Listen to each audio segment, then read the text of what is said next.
1. Isabella was awoken by the loud sound of her alarm.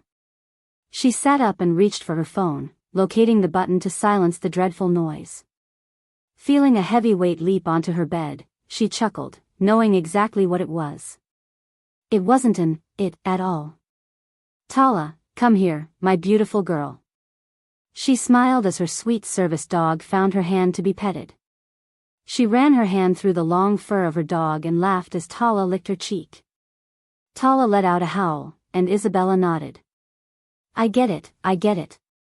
I'm moving too slowly. Lifting her covers, she reached for her walking stick, which seemed to have vanished. It made no sense to her, she always placed it in the same spot. She huffed in frustration as her hands explored everything around her. Oh, it's right here, Isabella. She jumped, hearing Ethanlee's voice. She relaxed, realizing who had entered her room. He came to her assistance, picking up the metal cane that was on the floor. He handed it to her, and she gratefully took it. Thanks, Ethan. Are you ready to head to the park? Tala barked, and Ethan chuckled, stroking her fur. Someone's eager. He reached to help Isabella stand. I'll get your clothes ready and then bring you breakfast. Do you want anything special this morning? Just toast, please. Nodding, Ethan went into her closet, finding a lovely pink sundress and sandals for her. Ethan Lay was Isabella's caretaker. He often helped her get dressed, drove her to different places, and read things to her that weren't in Braille. But even beyond being her caregiver, he was her closest friend. They genuinely enjoyed each other's company, so his job wasn't particularly difficult. When he had laid out her outfit, he went downstairs to prepare some toast. Tala followed him down, whining for some breakfast too. He fed Tala and huffed, watching her devour the food. Sometimes he wondered why Isabella chose such a large dog. Tala was a half-wolf, half-dog mix, which was illegal in most states and not exactly favorable for service dogs, but Isabella fell in love with Tala the day she found her. Ever since, Tala had been Isabella's protector. Once she was dressed, Isabella came downstairs and asked Ethan to do her hair, which he did enthusiastically. Girl, you're looking absolutely stunning. Speaking of which, we need to discuss this surrogacy matter. Isabella laughed, shaking her head at her friend. Are you ready to get going? Ethan grabbed the car keys and put Tala's service harness on before leading both of them out to the car. He drove them to a dog-friendly park where all of them were eager to explore. Tala walked as slowly as Isabella, always staying a few paces in front so Isabella wouldn't stumble. Isabella held Tala's harness so she wouldn't need to use her walking stick. Tala was Isabella's eyes. Are you certain you want to carry a baby for some stranger? Why are you questioning my choices? Because you make unwise decisions when you're feeling down. You make far more impulsive decisions than I do. I do not. Isabella stopped, facing straight ahead as she didn't know how far she could turn. You literally slept with that guy in Vegas who turned out to be your boss. Remember what I told you? Yes, I know what you said. Tell me what I said to you, she said with a grin. You said, Ethan, he's attractive, but attractive guys get you into trouble. Go masturbate, and if you still want to sleep with him, then sleep with him. And was I incorrect? Ethan rolled his eyes. No. Isabella continued to walk. What I'm saying is, it's 9 months of morning sickness, swollen ankles, maternity leave, and hours of pain just to be reminded that you have to deal with this nonsense for 18 more years. Incorrect. I'd endure all that pain to give the child to someone else. Do you not understand why I'm doubting your choice? I want to, Ethan. I promise you, I've considered it thoroughly. I don't think it's going to happen, though. You know, no one's accepted my application yet. Actually, that's why I wanted to talk about it. I was reading your emails this morning, and someone requested an in-person meeting. It's the next phase of this process. Isabella stopped again and smiled more brightly than he had seen all day. Of course. Can you arrange it? Yes, but you're working all this week, and they're only free tomorrow at 4. Schedule it. I'll just leave the office early. Do you know anything about them? Ethan shook his head and then realized she couldn't see. No. The program wants to ensure complete secrecy. Do you want me to accompany you? No, it's all right. I'll just Uber from work. Do you mind putting the address in my phone? Isabella was anxious. She knew they must have read her file and were aware that she was blind, but still, maybe they had skipped that crucial piece of information. What if they didn't like her? What if? Tala nuzzled her head onto Isabella's lap. She smiled, petting her dog as they sat in the back seat of the car. Here we are, the driver said, stopping the car. Do you need assistance getting to the door? No, my dog will help me. Thank you, though. Isabella smiled, although she wasn't quite sure if he saw. She opened the car door and stepped out with Tala's harness in her left hand. She remained still, listening to her surroundings. People were around her, but no one spoke.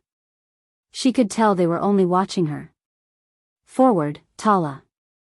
Tala barked once before slowly guiding her up the sidewalk. Tala stopped and whined, letting Isabella know that there were steps in front of her. After climbing onto the porch, she knocked twice on the large door. The door swung open, and she waited for someone to say something. When she didn't hear anything, she spoke. Hello, my name is Isabella Evergreen. I'm here to speak with someone about my application. Hello, darling, the woman said, ushering her inside. Isabella almost jumped from being touched without warning. She didn't understand why people insisted on touching her all the time. She smiled, knowing that the woman was just trying to be helpful. I'm Margaret. Please have a seat, and I'll let him know you are here. Isabella smiled, thanking the woman. She sat down on whatever she was led to. Tala whined again, and she rubbed her head. He watched from the top of the stairs as she rubbed her dog's head. He narrowed his eyes. That dog was no dog, and it growled in his direction. He suppressed the urge to growl back. His eyes landed on the girl who sat. He'd read her file. In fact, he'd read many files, but rejected all of them. Except hers. Why? What was it that attracted him to her? After not finding his mate, and being pressured by his pack to produce an heir, he decided to pursue a different option. He didn't want to marry or mate with anyone besides his beloved, which is why surrogacy seemed like the only option.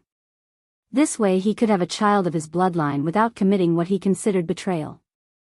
She turned in his direction, clearly sensing his presence. Hello? She called out. He didn't respond as he descended the steps. He stopped in front of her, and she stood nervously. Ms. Evergreen, yes? Yes, she said, holding out her hand. I'm sorry. I do not know your name. My name is Damian. He grasped her hand, and both pulled away quickly as a sharp spark shot through them. The feeling must have terrified her so much that she fell back onto the couch. Damian looked at his hand and then at her, realizing instantly what had occurred. He grabbed her hands, feeling the familiar spark, helping her to her feet. I'm sorry, she apologized, obviously ashamed. I must have shocked you or something. It took a moment for him to respond. He was caught off guard. No apology is necessary, he said, his throat tightening from utter shock. He'd found her in the most unbelievable way. Damn, she was stunning.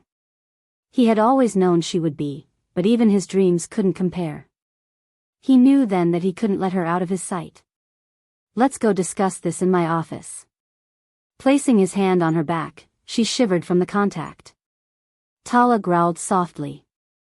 Tala, Isabella reprimanded. I'm sorry, she's very protective. I understand. A part of him was happy she had a guard dog that was so good at their job, but another part was annoyed that another wolf was doing what was supposed to be his job.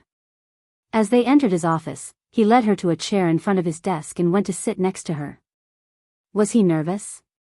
He was Damian Blackwood, he was never nervous. He cleared his throat. I read your file. You studied law? She smiled, and he almost forgot his own darn name. Yes, I still practice, but my schedule is flexible as I choose which cases to take. Seems stressful. It can be, she admitted, but I promise I would never put the baby in danger. I know my limitations. I'd take time off if it became too much. I truly do want to carry a child for a couple who cannot have their own. A couple? She tilted her head adorably. Yes. I was told the majority of people seeking surrogates were couples who couldn't have their own children. Is this not the case here? I'm sorry to assume. I am not married. It is only myself who desires a child. She leaned closer to where his voice was coming from. I know it's none of my business, but I can tell by your voice that you're not too old to have your own children. Why surrogacy? You can tell that by my voice? Yes. My other senses are very sharp. I've learned over the years to figure out an approximate age of a person by their voice. Sometimes I can even hear subtle changes in their voice, so if they're stressed or lying, sometimes I can figure it out. You seem brilliant, Ms. Evergreen. To answer your question, I didn't find the right woman. I got tired of waiting. I'm not brilliant, just resilient. Or at least I like to think so. She chuckled, feeling uncomfortable with so much attention on her. I understand your situation. Why do you wish to become a surrogate? If you don't mind my asking. Of course not. Well, I've always wanted to carry a child, and unfortunately, because of my accident, dating hasn't exactly been successful. I figured I'm at my prime, and I can give something to someone that would improve their life. So you will become a surrogate regardless of the circumstances? She nodded. How so? Are there any circumstances under which you wouldn't continue with surrogacy? Well, if I wasn't chosen as a surrogate, but besides that, I am completely positive I will continue through the process. I'm not getting any younger. It was clear the moment he touched her that he would choose her, but now he realized he had to make it obvious to her before someone else accepted her file. He didn't want her to carry some other man's pup.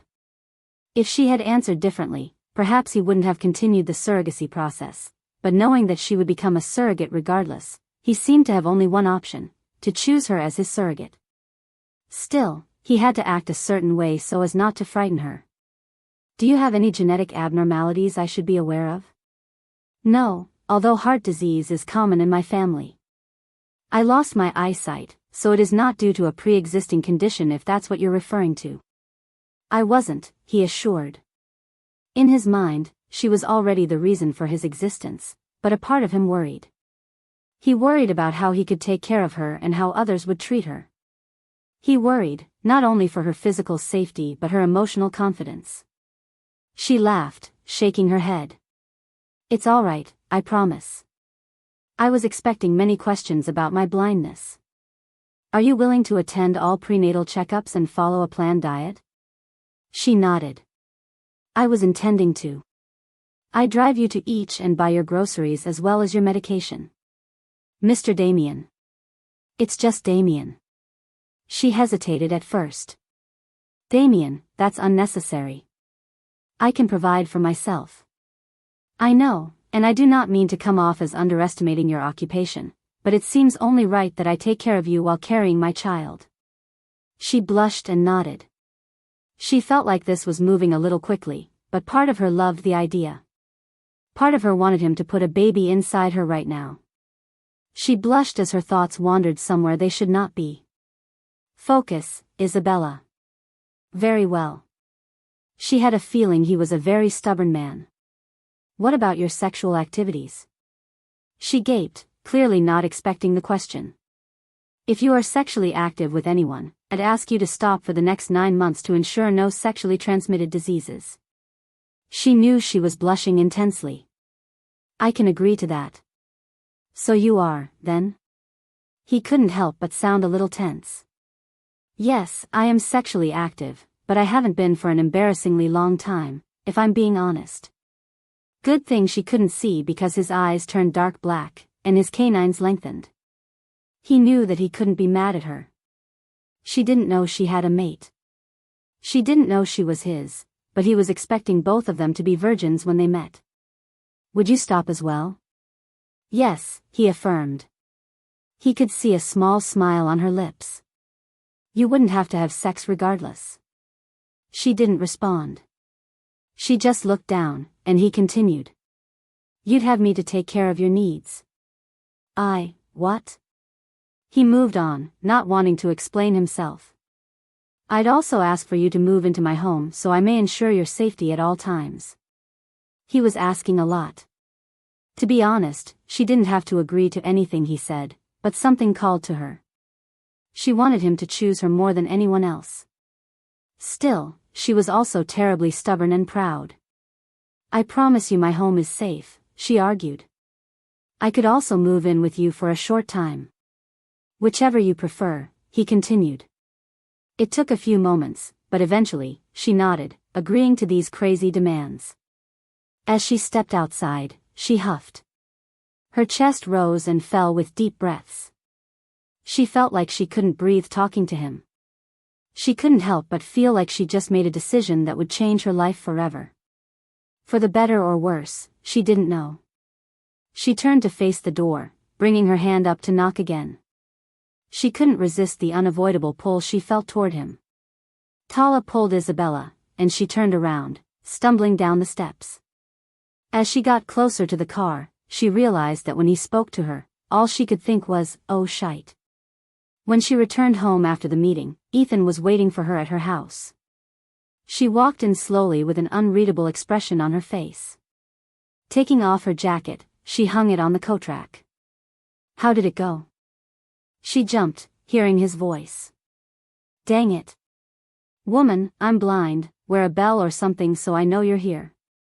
Ethan chuckled and watched as she took off her shoes and Tala's harness. Isabella collapsed onto her couch. I think I just signed away my life for the next 10 months. No kidding, Sherlock. It was that bad? She sat up. The opposite. It was. I don't even know what it was. Strangely enough, I can't wait to speak with him again.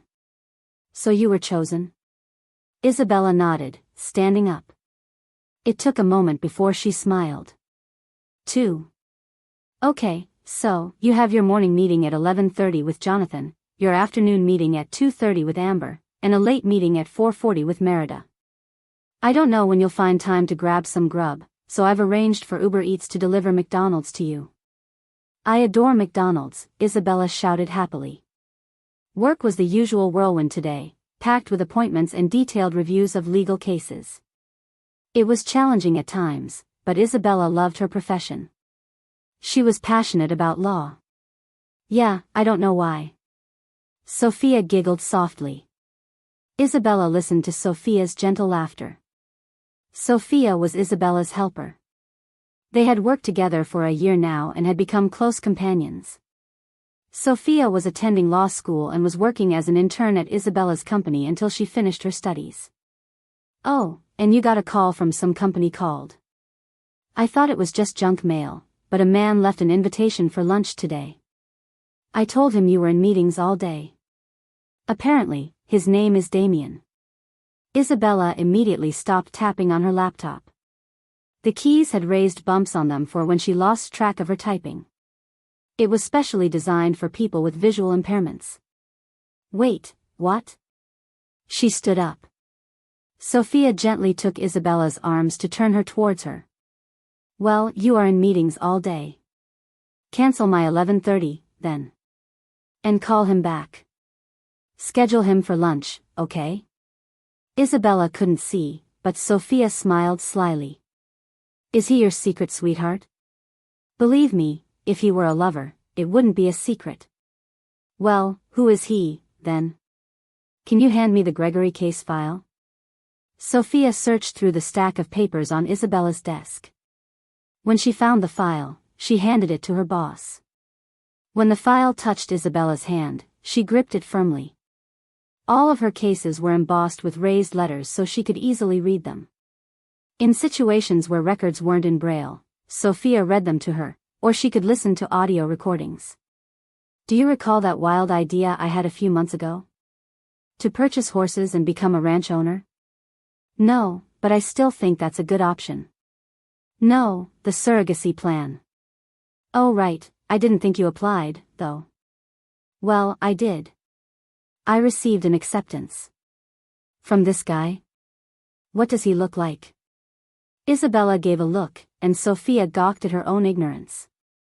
Silly question. I'll call him back and make the arrangements.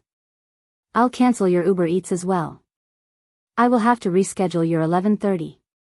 How does tomorrow sound? Sounds good. Hours later, Sophia was guiding Isabella out of the firm. She stopped suddenly. Isabella could tell that they were on the sidewalk by the amount of people walking around her. She didn't understand why Sophia stopped, though. Sophia? There's a driver here with a sign. It says your name. What are the chances that it's from that Damian guy? You're joking, Isabella said.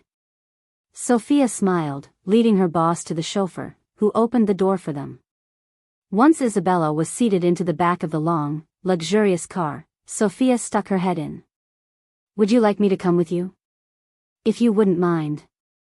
No, not at all. Sophia smiled, sliding into the back. As they drove through the busy roadways, Sophia took out a folded magazine from her purse. What publication is that? She smiled. It's GQ. You know who's on the front cover? She wiggled her eyes suggestively. Damian Blackwood. Isabella grinned, shaking her head. It was no secret that she enjoyed reading about Mr. Weston. Ever since his company had given her a scholarship to attend law school, she'd had a strong admiration for him. Little did she know exactly how close she was to him. The article says that he's considering acquiring an airline. He says he's not looking for a romantic partner at the moment. He decided to sell off his assets from his car business to fight the coronavirus. He's donating all the money to research facilities and medical experts. That's thoughtful. Yeah, that is, Isabella agreed. I still think it's unfair how we are considered an essential business. Do you think we'll close down anytime soon? Probably not. Who else will defend wealthy individuals if we are out of commission? Sophia chuckled.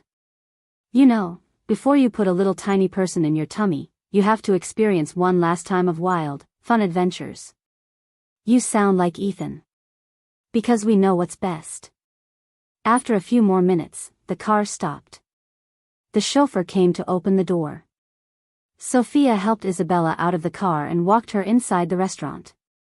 She helped Isabella sit down and sighed, ordering a coffee as Damian hadn't arrived yet. Do you want anything? They have coffee and tea. No, I am fine. As Sophia turned to get something out of her purse, Isabella could sense other people approaching the table. She smiled as soon as she heard his voice. Isabella. She stood up, holding out her hand. Mr. Damian. Please, it's just Damian. Sophia turned back and gawked at the men before her. She stood up as well, stunned at who she was looking at. And you are? He asked. When she didn't answer, Isabella gently hit her arm, thinking she didn't realize he was speaking to her. My name is Sophia. She grabbed her purse and took out the magazine, pointing to it and then him. He simply raised an eyebrow. This is you? Not the best photograph, I admit. She only swallowed hard. Isabella, I need to talk to you. Over there. Isabella turned to her friend, confused as she was pulled away. Damian wanted to hear what the woman would say to his mate, so he allowed it, sitting down with his beta. Sophia pulled Isabella what she thought was far enough away where Damian wouldn't hear them. She faced the table so Isabella could express her shock if she needed to. So, what's the last name? Oof, that guy. I wasn't allowed to know. I only know his first name because of our meeting. Why? Sophia, what the heck? Right, so, how do I explain this? So, the man you're gonna, okay, so. What, Sophia? It's Damian Blackwood. AKA, the guy who was on the cover of GQ, AKA, the guy whose baby you're about to deliver from your vagina. You're kidding, Isabella turned pale. No, no, I am not. Wow, he's even more attractive in person. If you change your mind about this surrogacy thing, I'll carry his kid, darn it. No. I claimed him. Claimed him? How old are you? Be quiet. How do I act now? Well, how did you act before? Like he wasn't a billionaire. Well, do the same because he's walking toward us. Before she could respond, Sophia turned Isabella to the man who stopped before her. Isabella smiled awkwardly, to which Sophia leaned over. Tone it down. Mr. Weston, hi. Hi, how are you? I said hi already, I forgot. Sophia slapped her hand over her own face. Isabella was not great under this type of pressure. The woman could literally talk her way out of any difficult situation, but when faced with making conversation, it was like it was the hardest thing to do. Damian smiled. He truly smiled at her. Maybe if she could see, Isabella wouldn't be so nervous. I take it you know who I am, then? Me? She asked, pointing to herself. No, not really. Don't know what you're talking about. Who are you? Doing great, Sophia whispered, sarcastically. Why don't we sit and have a chat? Nodding, Sophia walked Isabella back to their table. As they sat, drinking and ordering their food, Damian explained. I need an heir. After attempting to find someone to marry and have children with, I've decided to move forward. As you have figured out, my name is Damian Blackwood. I am the head of a multi-million-dollar business. I started as a broker until I bought my first business at 25. How old are you?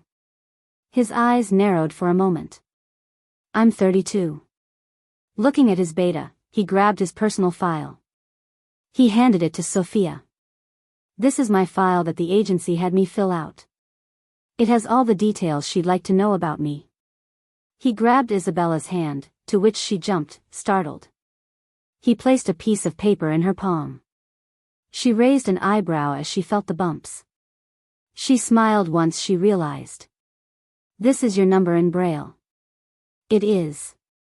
You may call me at any time, Isabella. My entire file is in Braille. Some information is quite private, so I didn't want anyone reading it to you. If it is all right, I would like to proceed with a doctor's appointment next week. Isabella bit her lip, nodding. She could hear someone talking, but couldn't hear what was being said. She could hear a chair being pushed backward, and Damian put on his jacket. I have to depart now. I'm sorry I will not be able to finish lunch with you. I will call you tonight. Before he left a single, small yellow flower on the table.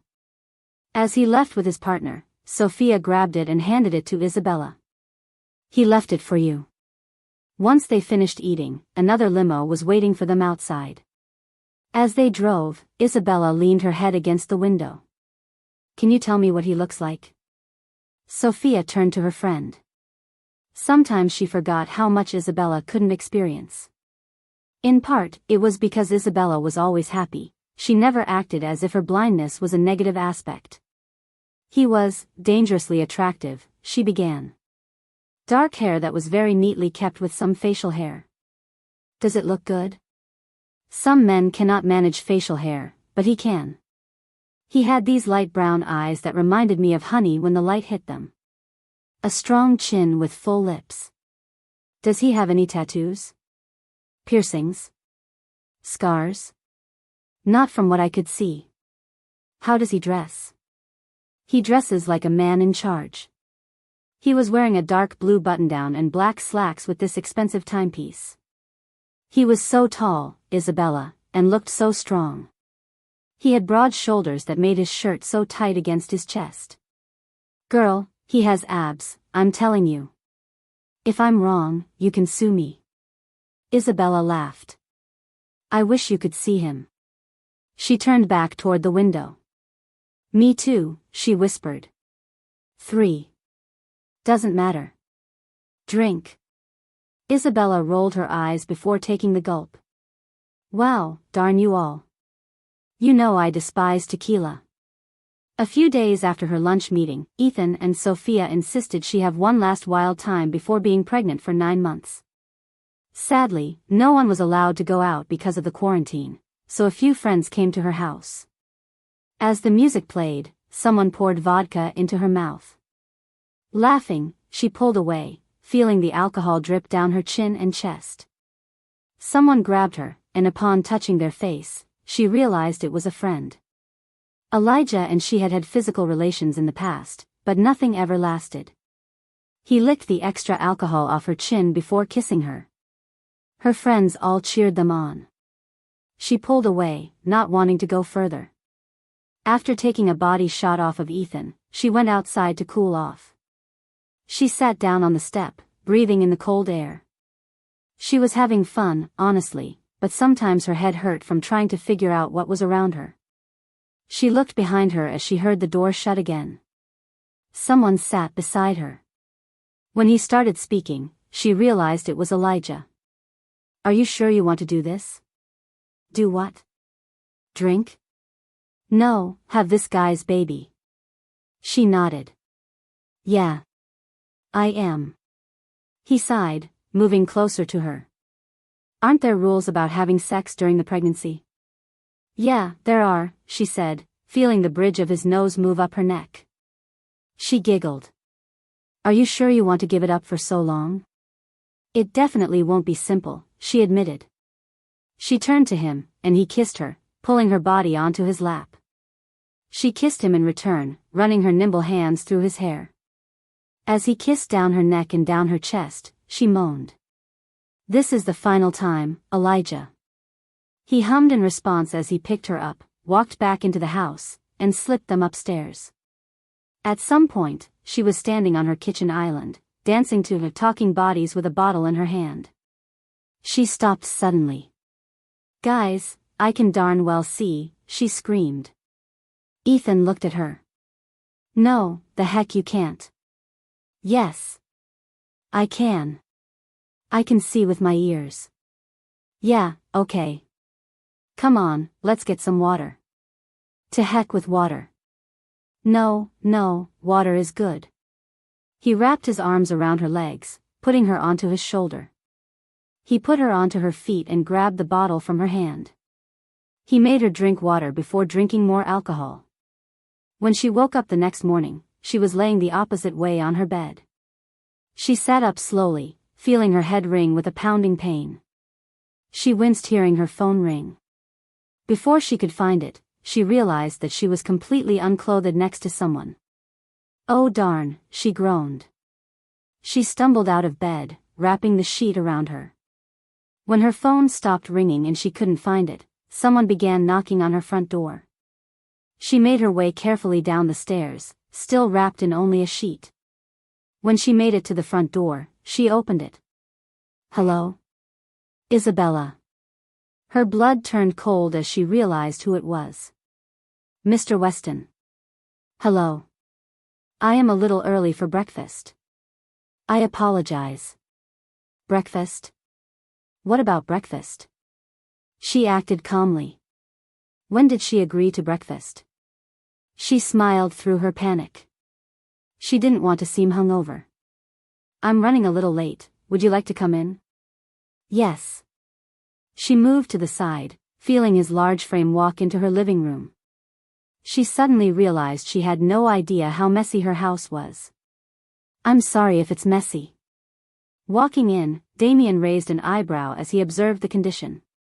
He could clearly smell the scent of alcohol and marijuana and hear someone upstairs throwing up. She was drinking, everyone here was drinking. He found it humorous. He found it funny until he saw a man stumble downstairs without a shirt as Isabella ran up to her bedroom. The man ran a hand through his hair as he looked at Damian and Damian's beta. Yo, you're Damian Blackwood. Hey, Isabella, did you know Damian Blackwood's in your house? Yes, Ethan. Be polite. Ethan squinted his eyes painfully, walking to the door, closing it. So bright, he mumbled, walking through the living room to the kitchen. He grabbed a glass of water and sat down on the island, resting his head on his arms. Damian followed, clearly annoyed. Who are you? Ethan didn't bother looking up. Are you always this kind? Yes. What a pity, you were attractive. Damian looked at his beta, who attempted to hide his grin. You didn't answer my question. I thought Isabella was single.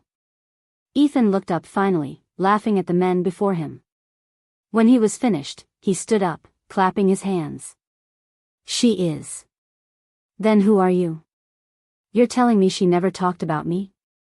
That rascal. I'm Ethan. Technically, I'm her caregiver. Damian relaxed, although he would talk to her later about who she chose to take care of her. She would no longer need Ethan, she had him. He'd take care of her. Although, I can't say the same for Elijah. Who? He could feel his eyes darken dangerously, though he kept his inner beast contained. Damn. Do your eyes always change color like that?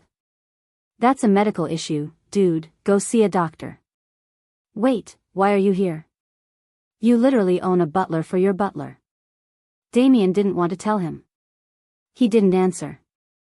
Ethan looked up as he heard a giant crash from upstairs. Why did she go upstairs? She wanted to get dressed. You let a blind lady go get herself dressed? Ethan put down his glass and walked to the stairs. Even ladies who can see can't even dress themselves fashionably, he said as he ran up the stairs. As he came to Isabella's room, he could see her panicking next to her bed, biting her nails nervously. She must have sensed Ethan's entrance because she groaned, waving her hands at the floor. First of all, yes, I see the naked man in your bed, he said, whispering. Second of all, why does it matter? Because my soon-to baby daddy is downstairs. Ethan's eyes widened. Hold the heck up, your baby daddy is Damian Darn Weston? Yes. Now please, for the love of all that is good, help me get dressed. Okay, dress, skirt, or jeans. Also, go wash your hair quick. Isabella nodded, finding her way into the connected bathroom. You choose. She dropped the sheet, turning on the shower to clean herself. Ethan came in with a nice blouse and jeans. As soon as she finished, he handed her a towel. As she got dressed, he worked on brushing through her dark hair. He put some product in before pinning two sides in the back. Okay, you're ready. Do I look okay? Girl, you're hungover, and still look better than okay. She nodded, nervously, walking out of her bathroom. Ethan helped put her shoes on, and when she was truly ready, he handed her her phone and purse. She groaned towards the bed and sleeping man. I'll handle it, he said. Thank you, she whispered, making her way to the door. Girl, he's so hot. So I hear. She squealed. He laughed as she walked back down the stairs. When she got to the bottom, she bit her lip, trying to hear Damian. I'm here. She smiled as he grabbed her hand. She felt tingles shoot up her arm, and she gasped, pleasantly. Ready? She nodded, following behind him, holding his hand. In the car, he sat with her in the back while someone else drove. She could only sense two people, so she assumed it was his driver. In the quiet, all she could hear was the steady breathing of Damian and the humming sound of the car. She smiled, leaning her head against the window. Have you read my file? She nodded. Yes. Did you like it? You're asking me if I liked a file that had all private information about you? Yes. She laughed. It confirmed everything I thought was true. You had an image of me in your head already? You're Damian Blackwood, she said, lowering her voice for effect. Meaning? On paper, you're practically perfect. And you don't think I am? She moved her head towards him. Everyone has their scars. Some are just more visible than others. He watched her as she smiled again. Sometimes when he looked at her, he felt like she was dreaming or thinking about something that made her happy. She sometimes just smiled, randomly, like she was lost in her thoughts. He wondered how she saw without actually seeing. May I ask a personal question? No, not at all. What part of being blind are you curious about? I'm sorry. Don't be. It's human nature to be curious. What I don't like is how people assume I'm in constant distress, like I can't do anything myself. I don't like when people think I can't tell that they are staring at me or hear that they are talking about me. So, what did you want to ask? I don't want to be rude. Just ask. Nothing is wrong with asking politely. Are you always so understanding? She charmed him with another smile. Is that your question? One of them. She shook her head, sighing. When you lose something you've always had, it makes you think life is over. But really, life has just begun. Losing my eyesight has taught me a lot of things, one of them being you never know what someone else is going through. I want to help you. Through everything, are you completely unable to see? Sometimes the darkness gets lighter, and that's how I know if it's day or night, but besides that, I'm blinder than a bat. Do you always make jokes about yourself? I have to make jokes about myself to make sure other unpleasant people don't. Is there a way I can help you? I'm kind of a clumsy person. You can't see, he said with an obvious hint.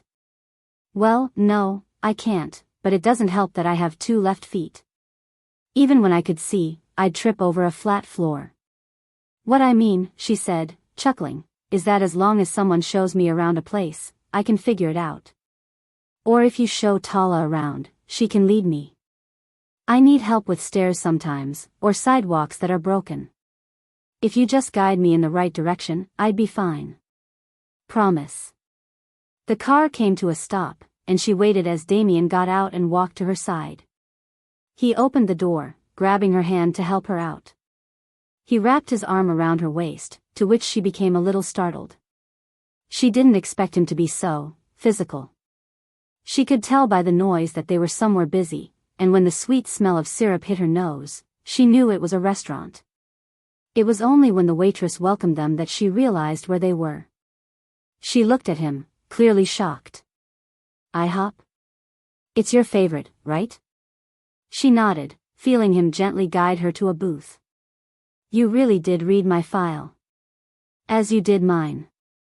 She nodded. You remember why I asked you to breakfast?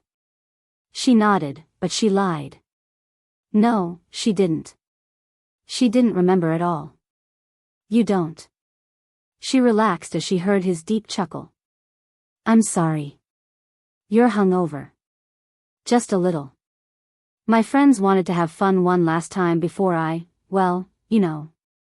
Before you're pregnant. She blushed. Yes. And Elijah? The blood drained from her face. Sex was normal, it was natural, and she was sure he's had sex as well, but to be honest, it felt awkward to tell him. She almost felt guilty. She enjoyed sex, and that was perfectly fine. He's a man I had a few sexual encounters with. Yesterday was the last night. I promise. He was glad she couldn't see him. His eyes had changed, his hands splintered the wooden table, and his canines almost lengthened as he realized his mate, his beautiful, blind mate, was taken by someone else. You're angry, she whispered. I was feeling passionate, and I know we agreed, but I'm not pregnant yet, so our rules do not apply. Oh God, that was too much information, I'm so sorry. I am, he said deeply. Not at you. I'm sorry. Don't be. You're allowed to have sex. I am. Not while carrying my child with anyone but me, but yes. Wait, what? He's been saying that over and over, but he's never actually spoken about it. The waitress came to take their order, and he knew hers perfectly. She put so much information in that darn file. As he handed the menu back, he had one mission in his head. She would never have to sleep with anyone else again.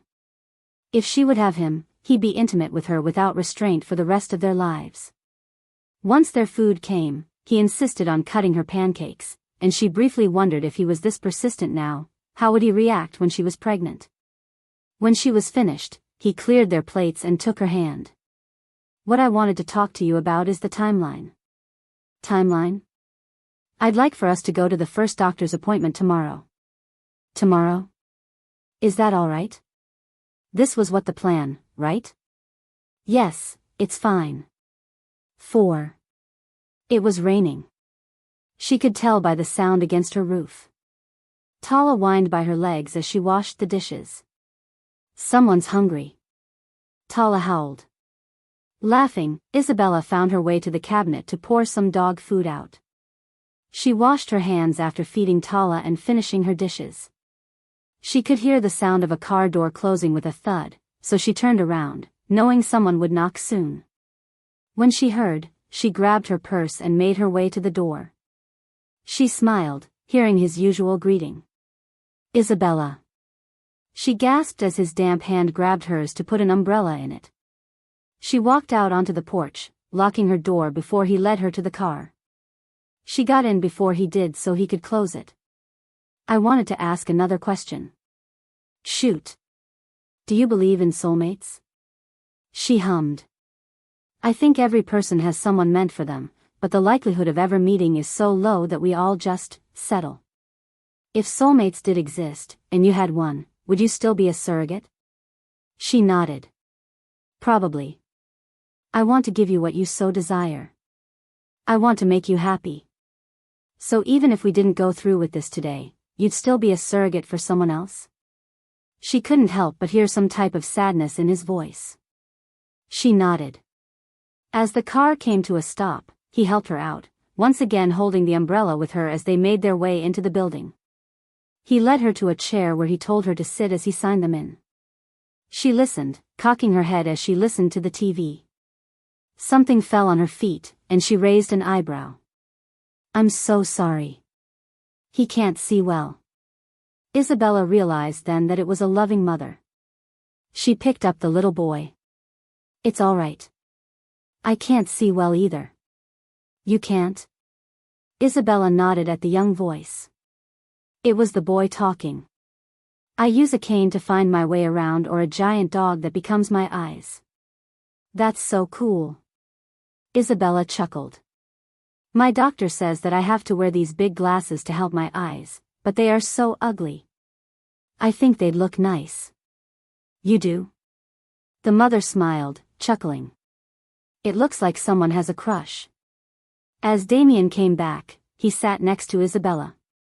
The mother smiled, leading her child away. Isabella looked up as someone called Damian's name. He stood up, taking her hand, leading her where she presumed to be the exam room. Apparently, she was wrong because she sat down on another chair. Feeling in front of her, she could feel a big desk. She could hear someone come and sit down, shaking Damian's hand and saying hello to Isabella. Let's get right to it then.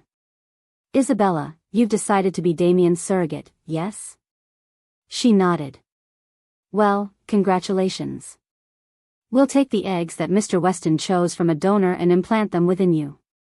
We could also take your eggs and fertilize them with Mr. Weston's sperm if that's what you prefer. She had to admit, part of her wanted to carry her own child, but she was nowhere near ready to take care of a baby. Besides, she was blind. She could never properly take care of her child, not without help. It made her sad, but she smiled. Whatever Mr. Weston wishes is all right with me. Well, I'll allow Mr. Weston to think about it. For now, I want to examine you and explain the process as a whole. Overall, starting a pregnancy can differ depending on the carrier, but if all goes well, the entire process takes about a month. The cycle starts the first day of your period, and from 814 days following, you'll have to take a medication by injection. The doctor, who Isabella later found out was Meredith, walked her into an exam room with Damian. She was told to sit on the bed and lift up her shirt. They did a quick ultrasound and then a normal checkup. After, Isabella and Damian were able to leave. Tomorrow, he said, staring out the window. You get your period tomorrow. It wasn't exactly a question, but she replied anyway. Yes.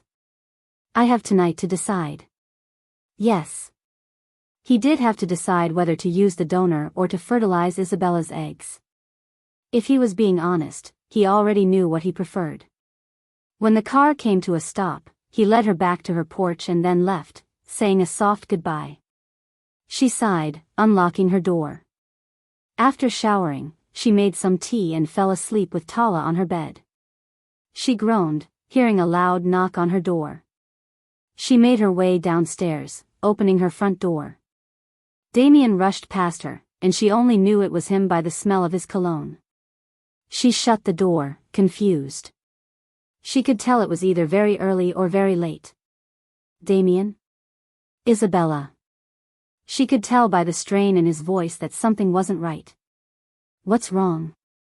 I need an heir. Yes, I know, that's why we are doing all this. I chose an egg donor a while ago. He chose a woman from his pack that he thought would produce strong pups for him. Now, Isabella was all he wanted. Well, she said, crossing her arms, almost pouting. That's okay. She could hear him pacing in her living room, and undoing something. She walked toward him, rubbing her hands over his chest to calm him down. And he did. He sighed, resting his large frame against the back of her couch. She jumped slightly when his hands found her waist. And then I met you. I met you and suddenly all I can think about is you, and how you wrote in that damn file that you liked the crust of your French toast cut off. He chuckled, scoffing as he did. Two don't know what to say. I'm sorry. I want permission. For what? Well, if he'd tell the truth, he would have asked to make love to her, but he didn't. Instead, he asked for the next best thing. I want you to be the biological mother. She stood there, shocked for a moment. She told him he could choose, yet he came here, asking for her permission. She found it endearing. She knew she would be a terrible mother. She couldn't see, she wouldn't be able to dress them, or take pictures of them, or drive them to school functions. She wouldn't be able to play with them or read to them or care for them as a mother should. But she wanted to have a baby, she wanted to carry.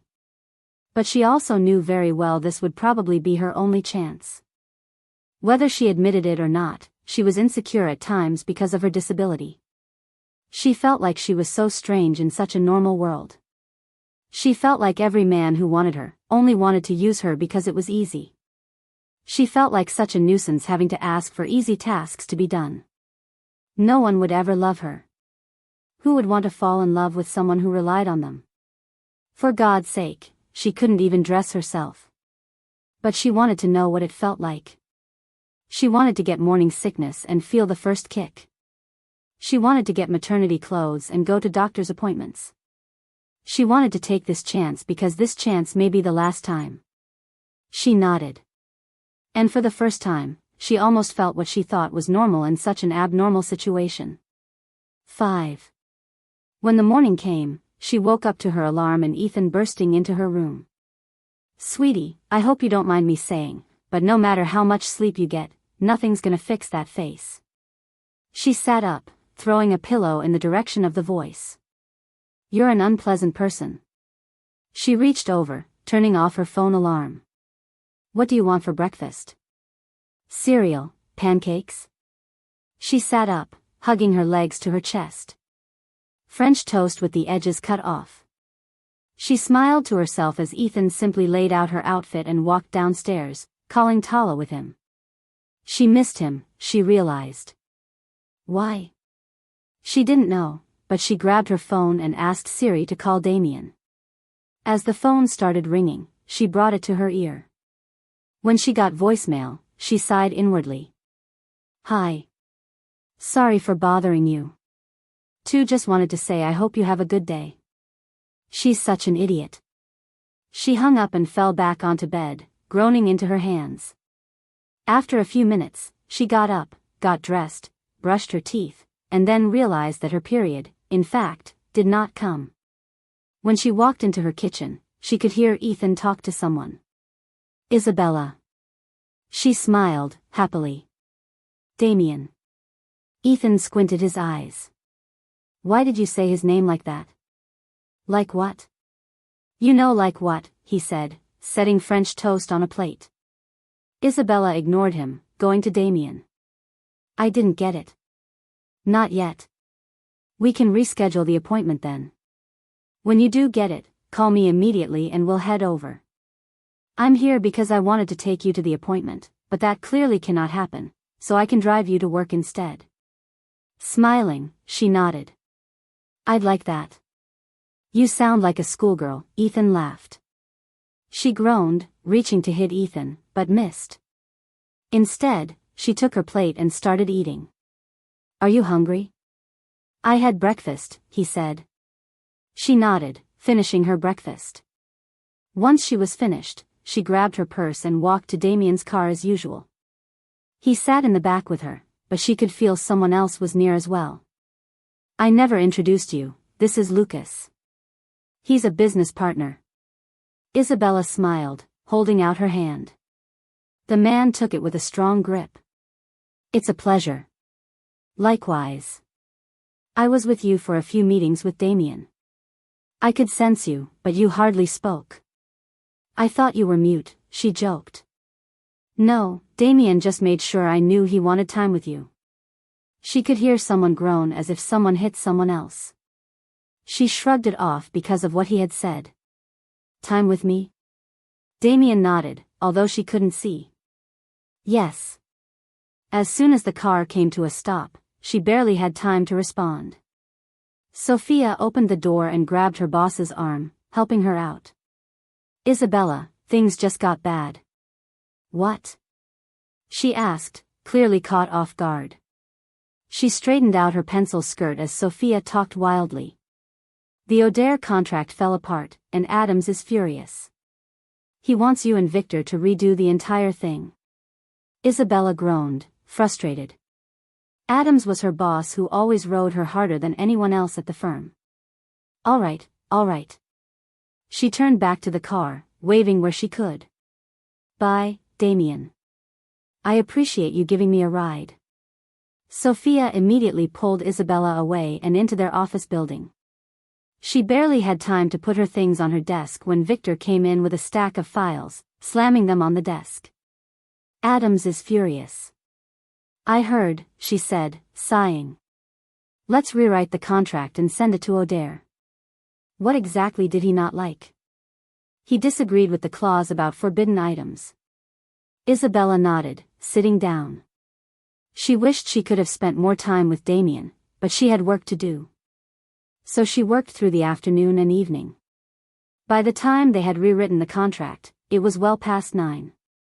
Sophia had gone home a while ago, and Victor left a few minutes ago, leaving Isabella by herself. It was all right with her, she didn't want to seem like she needed to be cared for. Besides, she had gone home by herself numerous times.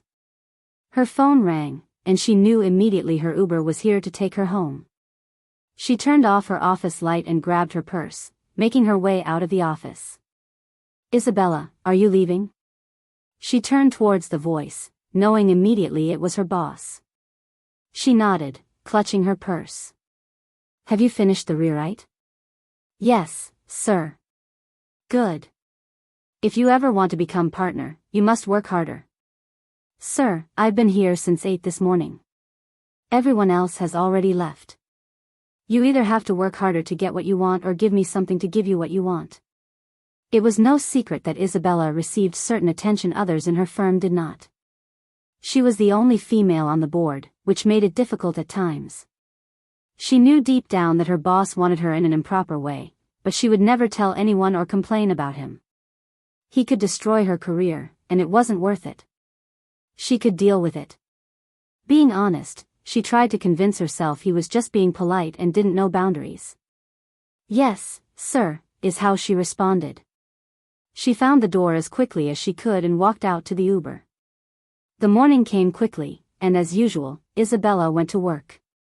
Today was a bit different as she had to go to court for a defense case. As she listened to the prosecutor, her eyes widened. She just knew instantly that her period had come. She cursed inwardly. She couldn't leave now. She wouldn't be able to be dismissed for hours still. She suffered through it as best as she could, delivering her defense. Tala whined at her feet, sensing her discomfort. She lightly patted her sweet dog on the head. When the court dismissed for the day, she wobbled to the bathroom. She washed her hands and dried them before grabbing her phone. She called Damian. He answered almost immediately. Isabella? Are you okay? Yeah, I'm fine. I just got my period. Where are you? I'll come pick you up. I can call the doctor, and we can go over. I'm at the courthouse. I am fine, please don't rush. He hung up. She was almost certain he was losing his mind trying to get here. A part of her found it endearing. She walked out of the bathroom with Tala by her side. Her guide dog led her outside where she sat on the courthouse swing. She didn't mind. It was a little cold out, but she enjoyed hearing the cars and the sound of the wind through the trees. Her skin bristled as she heard his voice. Isabella. Damian, she smiled. Tala howled, and Isabella gently patted her head. Damian gave the dog a look. He gently took her arm around his. She smiled as she was led to the car. She got in with Tala before Damian. Tala made sure to rest her big head on Isabella's lap. As the drive became longer, she held back a groan from cramps. Are you okay? She turned toward Damian, nodding. I just have cramps. Do you need anything? No, I am okay.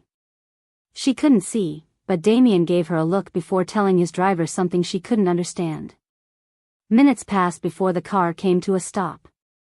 She started to take off her seatbelt, but Damian put his hand on hers. Wait here. What? Are we not at the doctor's? Before she could move, he kissed the top of her head, stepping out of the car. Both stopped to think about what just happened. Damian shook it off and went inside the building while Isabella smiled to herself. She liked it. She liked being cared for. When he came back, she could hear the sound of plastic rustling. He told the driver to continue and undid the cap to a water bottle. Grabbing her hand, he put 2 ibuprofen in her palm. What is this? Medicine. For your cramps. Here's water to take them. She smiled, taking the pills. She could hear something else open. Do you like chocolate? She nodded, enthusiastically. Open your mouth.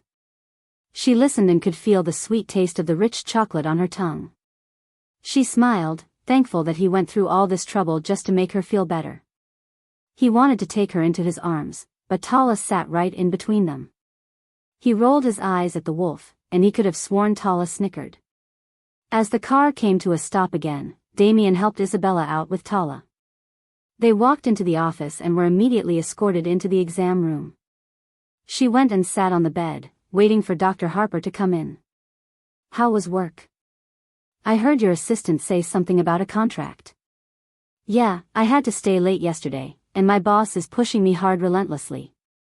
He's a little what? Before she could answer, the doctor came in. Hello, you two. How is everything going? Well, Damian responded. Isabella was almost certain that he was still somewhat distracted. I'm okay. Meredith smiled, grabbing latex gloves. Your cycle began today, yes? Yes, it did. How are your cramps? They're a little bad, she admitted. I'm sorry. The good news is you won't have to deal with periods for the next 9 months. Yeah, just birth, Isabella joked. Yes, Meredith chuckled. I've developed a medication that must be injected into you every day for the next 2 weeks.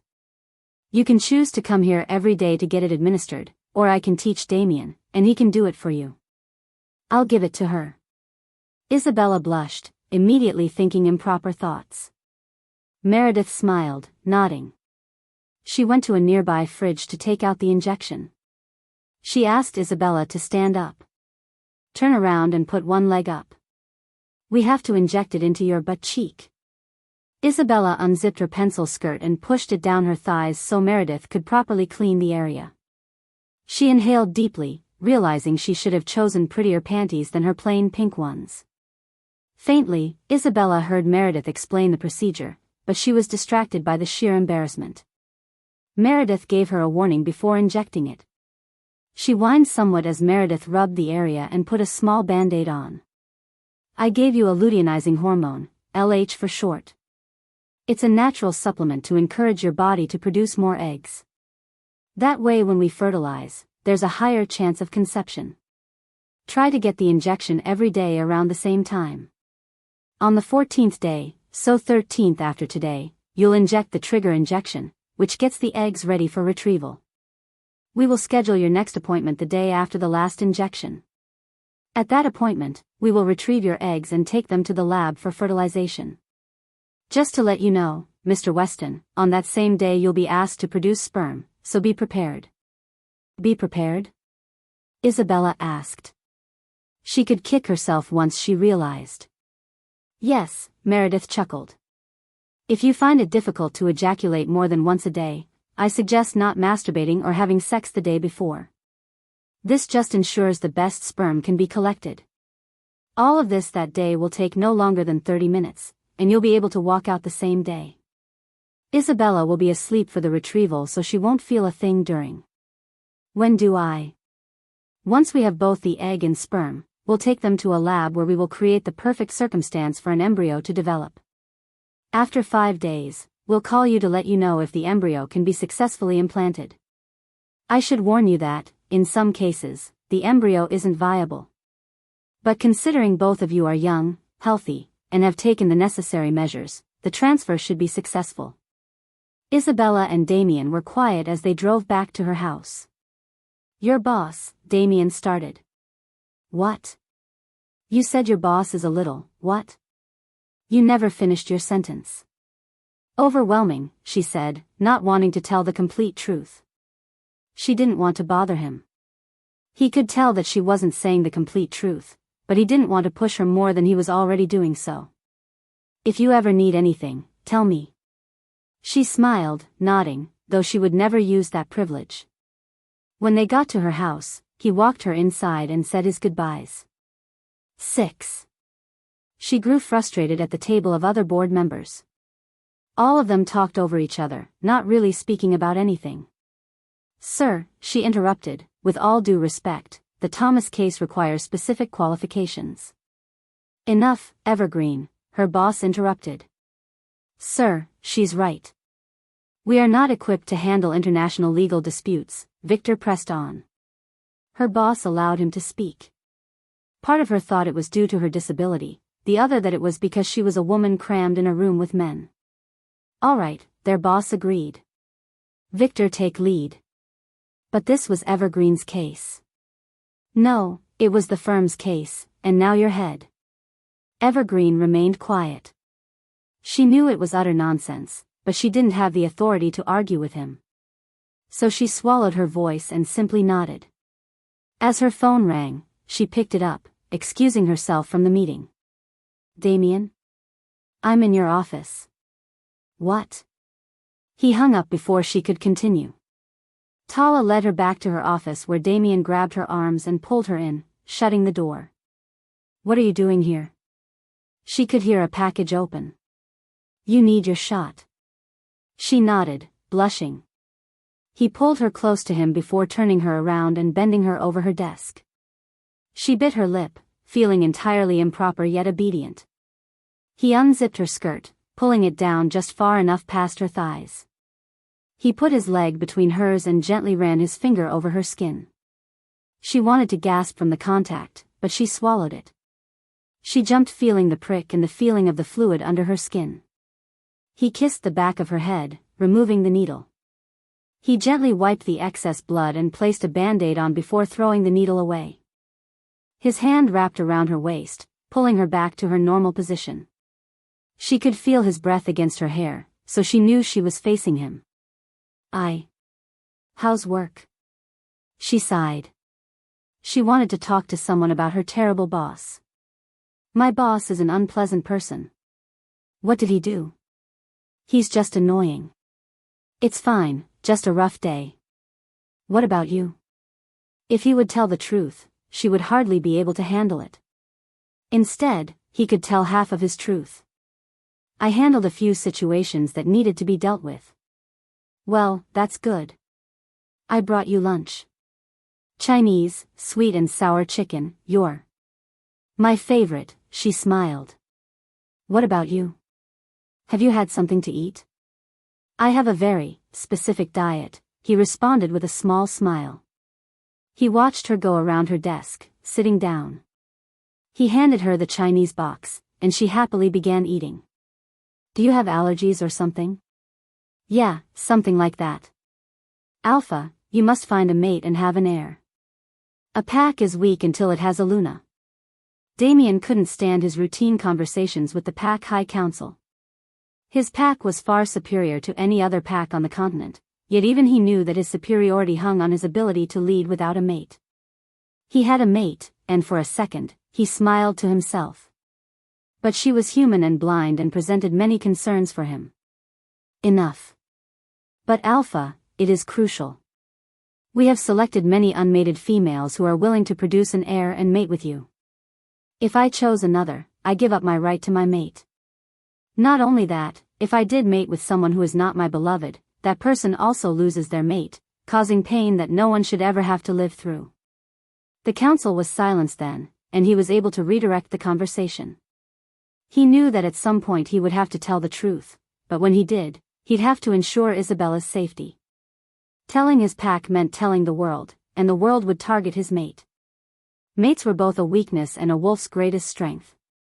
As the meeting came to an end, Damian stood up and left the boardroom. He undid his tie as he made his way to his office. As soon as he sat down, after a day of stress, all he wanted to do was talk to Isabella. Isabella rolled over in her bed, grabbing her phone. Hearing the caller ID, she smiled, answering immediately. Isabella. Damian. He didn't speak, which was unlike him. She sat up. Is everything all right? I'm just stressed. She bit her nail, thinking hard on what to say. Well, I have a few days to eat and drink what I want still. Would you like to come over? I can open a bottle of wine and order something to eat. He smiled, sensing another presence in his office. I'll be over shortly. He hung up, not wanting whoever entered to hear her voice. As he stood, he realized then that it was his mother. She smiled with a raised eyebrow. Your father told me you left the hunt early this morning. Yes, I had something important to handle. She hummed, crossing her arms, leaning against the wall. She watched as her son retied his tie and checked his appearance in the mirror. She was his mother. She didn't know why he still thought he could lie to her. What was so important that you skipped out on deer? You love venison. Nothing you should worry about, Ma. He turned towards her, kissing her cheek. I have to go. Where? He didn't respond. He simply grabbed his phone and opened his door, walking out of the pack house. Isabella opened her door with a bright smile. Damian? Isabella. She moved to the side, letting him in. I couldn't unscrew the cork, but the wine is in the kitchen on the island. Would you like some? Isabella followed Damian into the kitchen. He grabbed the bottle and easily popped the screw out, pouring 2 glasses of red. Do you have a movie you prefer? She walked out with her glass into the living room. You can choose. She hummed, grabbing her remote, playing various movie titles. She quickly scrolled over her most watched movie, Breaking Dawn, but not before the TV loudly read the title. She moved past it, hoping to find something else she enjoyed. She elected on Harry Potter. She made popcorn and then plopped down on the couch with a giant fluffy blanket. Damian sat beside her, and she laughed. I don't bite, she promised. I'm not a big bad wolf. He couldn't help but grin at her. He moved closer. Are all wolves bad? No, of course not. Why don't you think so? She shrugged. She didn't know why she thought that she just did. What is this? You've never seen Harry Potter? She gawked at him, unbelievably. Is that strange? Yes. It's only one of the best cinematic productions in the history of cinema. I find that hard to believe. She laughed, eating some popcorn. You, dear sir, are about to become a pothead. After watching the first movie until the credits, Isabella ended up laying on Damian's lap with him gently stroking her hair. She sat up, starting the next movie. Suddenly, it occurred to her, she'd never seen the last Harry Potter movie visually. She was already blind by the time it came out. It made her sad because even now, she barely remembered what the characters looked like. In fact, all the people who were in her life before becoming blind were fading. She turned toward Damian. She would never be able to see him or their child, and that was almost enough to make her rethink her decision. But then he grabbed her hand and said her name. Isabella? Suddenly, she couldn't imagine choosing anything else but him. May I touch you? Your face, I mean. People have described what you look like, but... Yes. Her hands reached out slowly, but he grabbed them. What do you think I look like? I think you're blonde. What? She smiled. Kidding. She could tell by his breath that he was relieved. I think you have dark hair and brown eyes with a calm jaw. I think you're probably very handsome. His heart filled with pride, and he let go of her hands, allowing her to run her fingers over his features. He could see a small smile grace her lips, and it made him happy to see her smile. Her fingers ran down his neck, and over his shoulders, and then down his covered chest. She felt him move away from her, but she didn't understand why. For a moment, she thought she offended him somehow. But then he sat back down and grabbed her hand again, placing it on his shoulders. She gasped, realizing he had taken off his shirt. Biting her lip, she ran her hands down his sturdy chest. She could feel the curvature of his abs, and a deep longing swept over her. She quickly removed her hands after feeling a scar on his side. What happened? A fight, was all he said. I have scars too, she whispered. Where? From what? She stood up, pulling down her shirt, revealing an indent on her back. Damian stood up, immediately running his finger over the scar. Isabella, where did this come from? She smiled, turning around. She shook her head. My past. At some point, she fell asleep on his lap, and as he looked out the window, he saw the sun coming up. He didn't sleep. He couldn't, not while an angel rested on him. He didn't move her, knowing very well if she woke up somewhere where she didn't fall asleep, it would confuse her and be dangerous. Instead, he tucked her in on the couch and found her phone. It didn't have a passcode, so he opened it and found Ethan's number. He texted him to let him know that he was here but left early. 7. After a week of daily injections, today was finally the day where they would take out an egg. Isabella was nervous as she changed into the procedural gown. Once she had her clothes in her hand, she walked out of the bathroom and Damian took her clothes for once the procedure was done. You're shaking, Damian commented. I'm scared, she admitted. You don't have to do this if you are having doubts. No, I want to. I'm just jittery. He sighed, kissing the top of her head, and she nodded in contentment. Something that small made her feel so much better. He helped her onto the bed and grabbed her hand. Do you think you can, climax when they ask you to? He chuckled. Do you think I am unable to? I didn't say that. It's just awkward, and the situation isn't exactly good for arousal. I'll be fine. It's you I'm worried about. She nodded, but her curiosity spiked again. What's your type? My type? Yeah, I mean we all have a type of person we are attracted to. What's yours? If he were being honest, he'd say you, but he wasn't sure how she would take it. Ambitious women who are kind. So alpha woman? He smiled. She didn't realize how right she was. Yes. Her smile faltered. She wouldn't consider herself an alpha. She was foolish thinking a man like him could ever be attracted to someone like her. Isabella? What did I say? He could tell something bothered her. Nothing. Dr. Harper came in with a bright smile. She guided Damian out to his own personal room, and then brought Isabella into the operating room. Damian didn't like this. This isn't how it was supposed to happen. This wasn't how he was supposed to have children. He ran a hand over his face, looking at the various pornographic magazines and videos on display for his use. None of them turned him on. He didn't want any of the women on display. He wanted Isabella. He undid his zipper and pulled down his pants. The women in porn wouldn't make him hard. It seemed that only Isabella could. He ran a frustrated hand through his hair. He immediately got an idea, but he didn't want to soil Isabella like that. She deserved more than a quick jerk. Still, he had to produce something to fertilize the egg, and he would be damned if he allowed someone else to get his mate pregnant. He took out his phone and pulled up a beautiful picture of Isabella he had taken at breakfast one day. She was smiling, grinning down at her favorite pancakes like they were the key to all life's secrets. He groaned, feeling his member spring to life. Thus far he had resisted the urge to masturbate using her photos, but at the moment, his resolve was loosening, and he wanted nothing more than to imagine filling her with his seed. With his hand on his cock and his eyes on her, he came, hard, into the small plastic cup. After the surgery, he brought Isabella back to her home.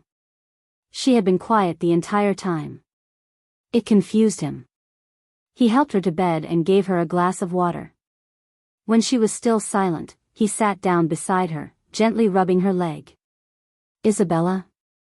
What is it? What is bothering you? She sat up, shaking her head. Why did you choose me? Why do you mean? You said you like alpha women. I'm nothing like that. I'm not your type. Did you choose me because I was easy or something? Because you felt bad? No, Isabella. Absolutely not. You are exactly my type, Isabella. You're strong, intelligent, and if I'm being completely honest, you make a better alpha than me. She laughed, shaking her head. Not true. Yes, it is. Do you know what you've accomplished given the adversity you had to go through? Do you understand the ambition and strength that requires? Is this what's been bothering you? Why does it matter what I think, anyway? I have such a desire to be everything you need. You're the only person I have to impress. He smiled and kissed her head. Do you want to know something embarrassing? About you? He nodded, and she nodded. I had to use a picture of you to get off today. She blushed, laughing into her hand. I don't believe you. He rolled his eyes with a small grin. He stood up, placing her phone in her hand before leaving her house. She sat there, clearly shocked yet entirely turned on. With a prideful grin, she fell back onto her fluffy pillows. As she and Ethan made dinner, her phone rang. Ethan handed her phone to her, and she answered without looking at the caller ID. Isabella, sweetheart? Mom? Isabella immediately put down the tomato she was cutting, and Ethan's interest peaked. Only he knew the circumstances of Isabella's family, and she hardly talked about it. Sweetheart, I know you and your father don't get along. I was hoping you'd come for dinner Friday. Isabella sighed, unsure. Don't know, Mom. Please, sweetheart. She sighed again, feeling guilty. She truly missed her mom, but she didn't miss her dad. She didn't understand why her mother insisted on staying with a man who hurt them both. Still, she had an obligation to the person who gave birth to her, and she did miss her bubbly mother.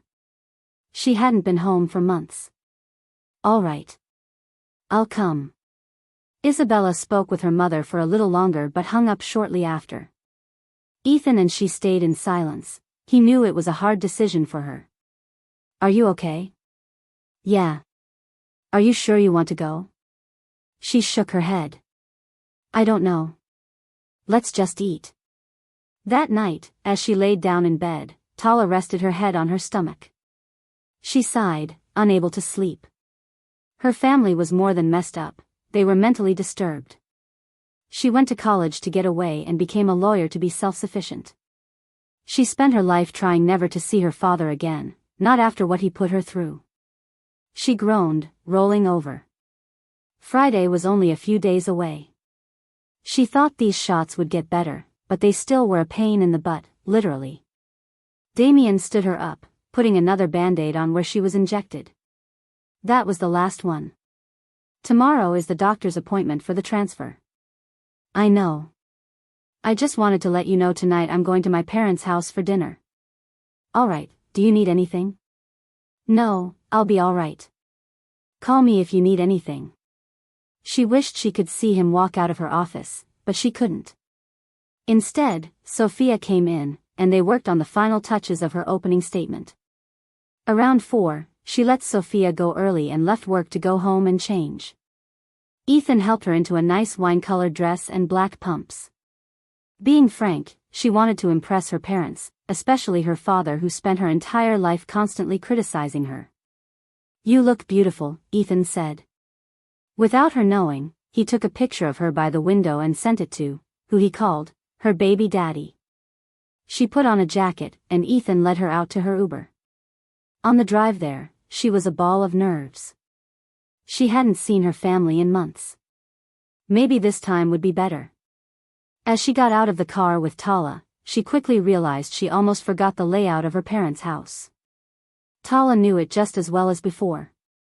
She led Isabella over the cobblestone and up the farmhouse porch. Isabella knocked and immediately heard the shrill sound of her mother's voice. Isa. Ugh, Mom, you know I hate that nickname. Oh right, you prefer doctor now? Isabella rolled her eyes but walked into the home, instantly smelling the turkey and cobbler.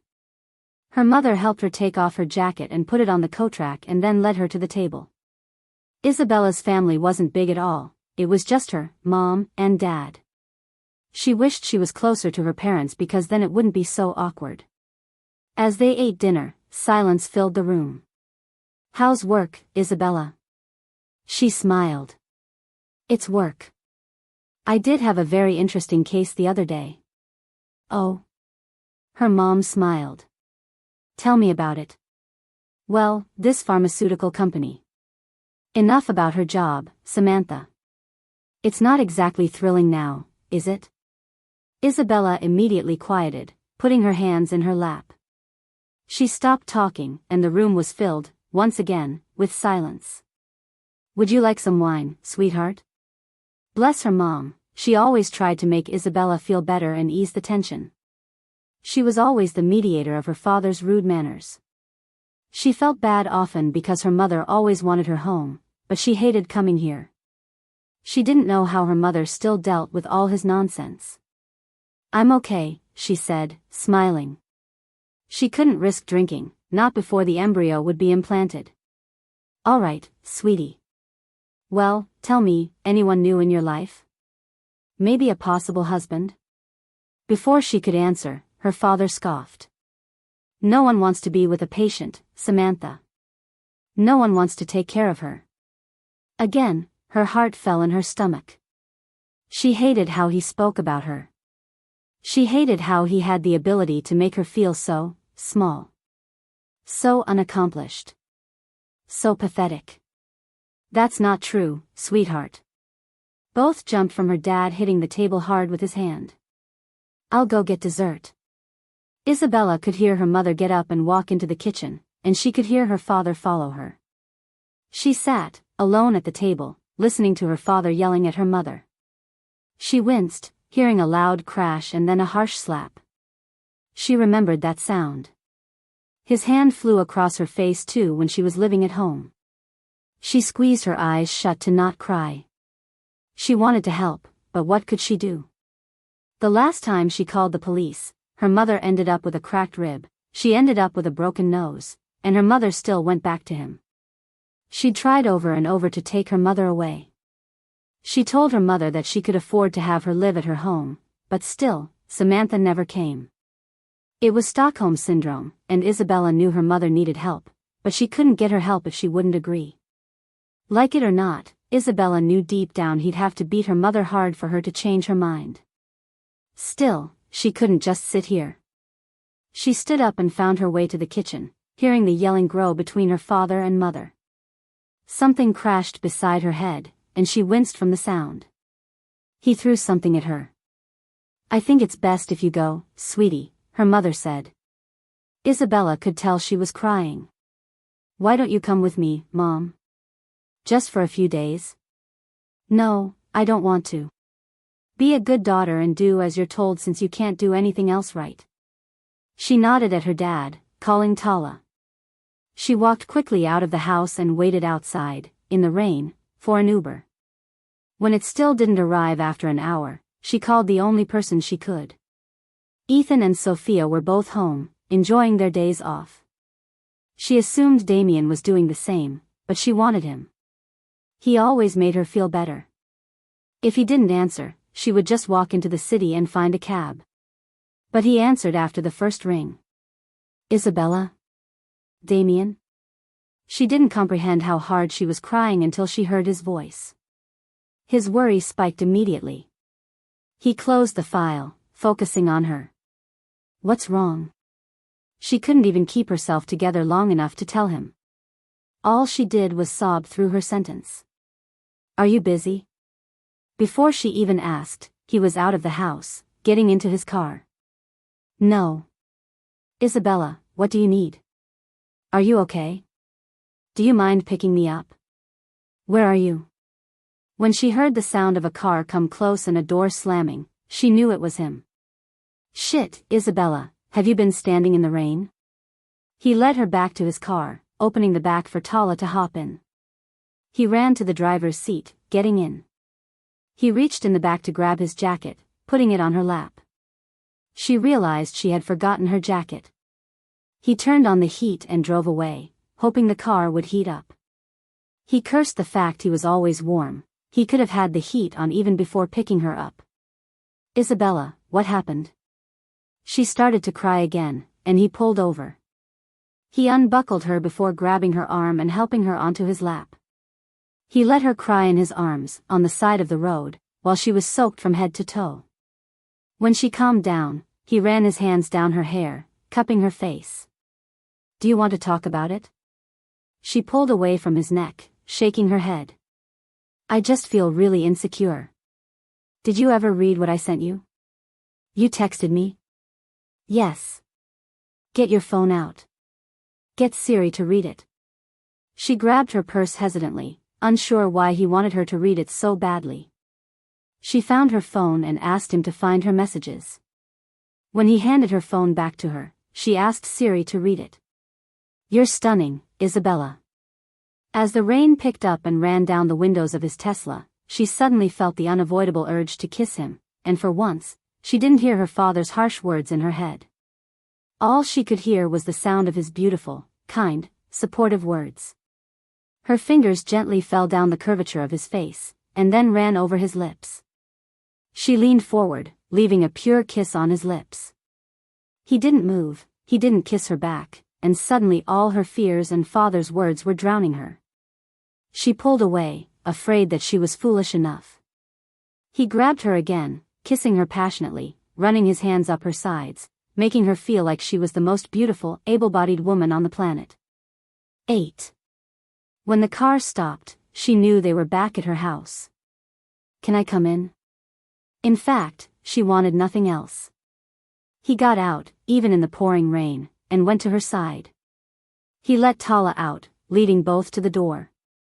Once they got in, Tala ran somewhere, and Isabella groaned. I need to take off her harness.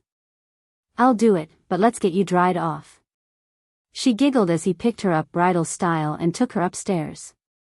When he put her back on her feet, she could feel the water falling down her legs onto the floor. She shivered, and he sighed, going into her bathroom. She could hear the shower turn on, and he grabbed her hand, leading her in. Check the temperature, make sure it's not too hot or cold.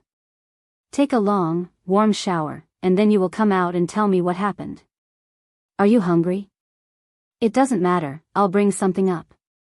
As he left, Isabella smiled to herself, pressing her fingers to her lips. What happened? And how could she make it happen again?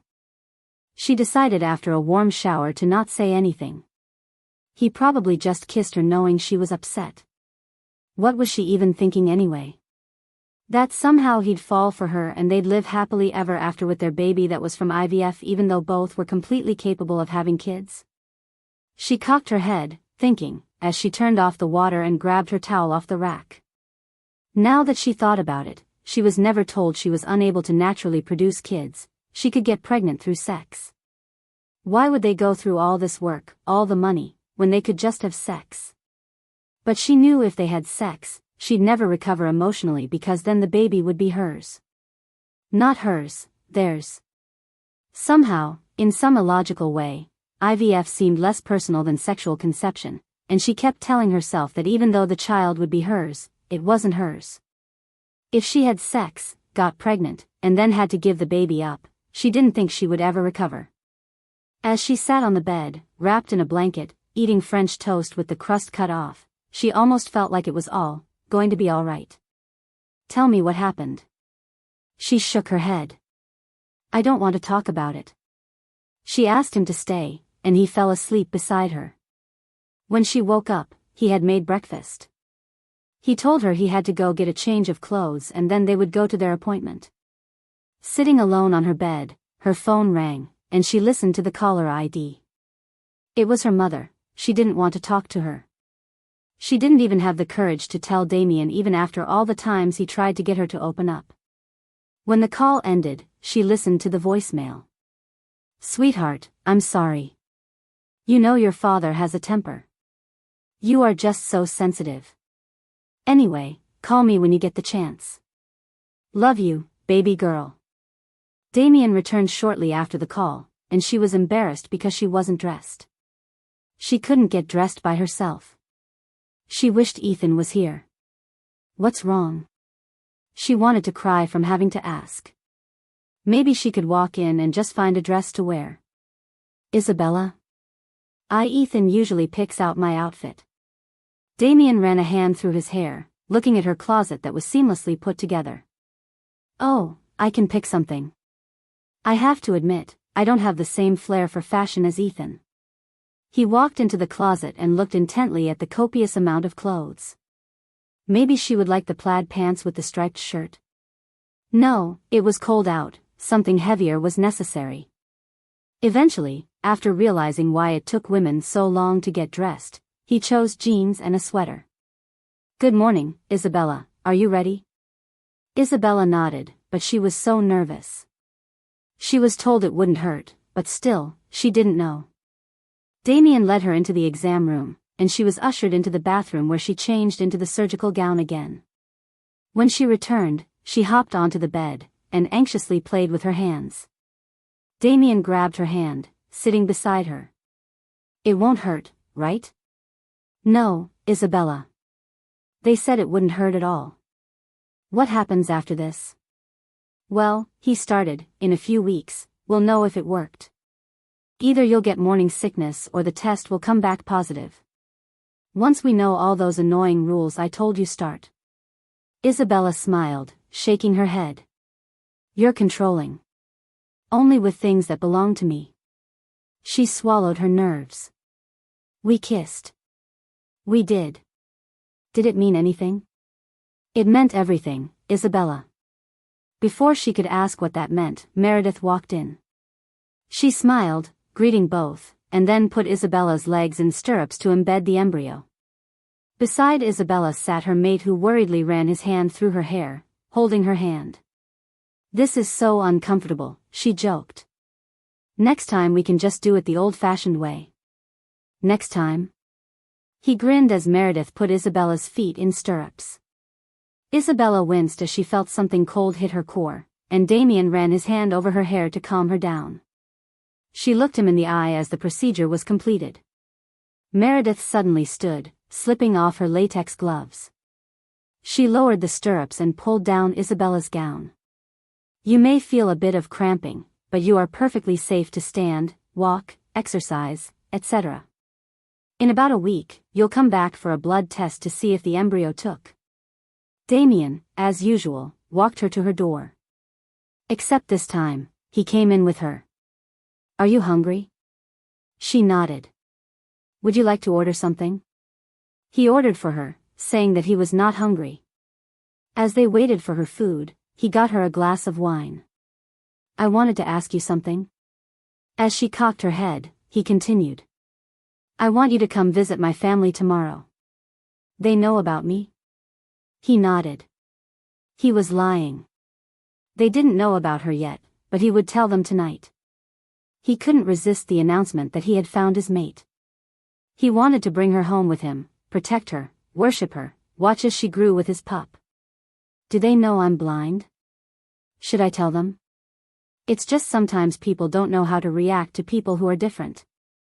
I want them to be prepared. I'll tell them. Isabella, you know that your loss of sight doesn't mean you lost your humanity. You deserve the same respect. I know that, she said. I just don't want them to be shocked. They won't be. They'll love you. Can Ethan come too? You don't need him. You have me. Too no, but you'll be busy with hosting, and I'll need help. I don't know your house very well, and I don't want to embarrass myself. Okay, Isabella. Dinner tomorrow, 7 p.m. As he made his way into the pack house, he was immediately bombarded with the sound of laughter and charm. Alpha, do you want to? Give me a second, I'll come kick your butt in pool soon. Damian did the bro hug with his beta. Do you know where my parents are? I think they went home. What's up? Everything okay? Damian nodded. Everything's fine. Meeting in an hour everyone. He only stayed long enough to hear the chorus of okays before he left. Their pack land was extensive, but his parents always remained close to him. He knew it was his mother's doing, and he had to admit, he was a bona fide mama's boy. As old stereotypes go, his father was always hard on him. He always had to train with the best, studied to be top student, work with diplomats. Damian always had to be the best alpha. He was happy that his father trained him so hard because it was successful. He was the best, admittedly. But his mother was loving and forgiving and spirited. She practically raised him because his father was gone many days out of the year. She would sing him to sleep at night, make him cookies, play with him, but most of all, she taught him that it was okay not to be okay, that it was okay, even for a man, to cry. She would let him sneak into their bed when he was scared. She taught him to play piano. She taught him how to love. He knew that's what made him the best. Not only was he a meticulous alpha, but he was a loving one too.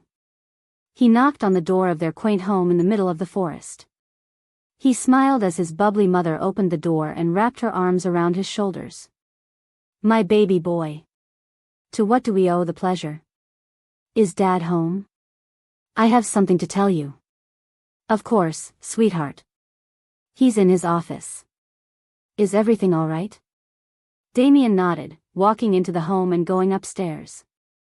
He went to his father's office and knocked on the door once before walking in. Damian, his father greeted, standing.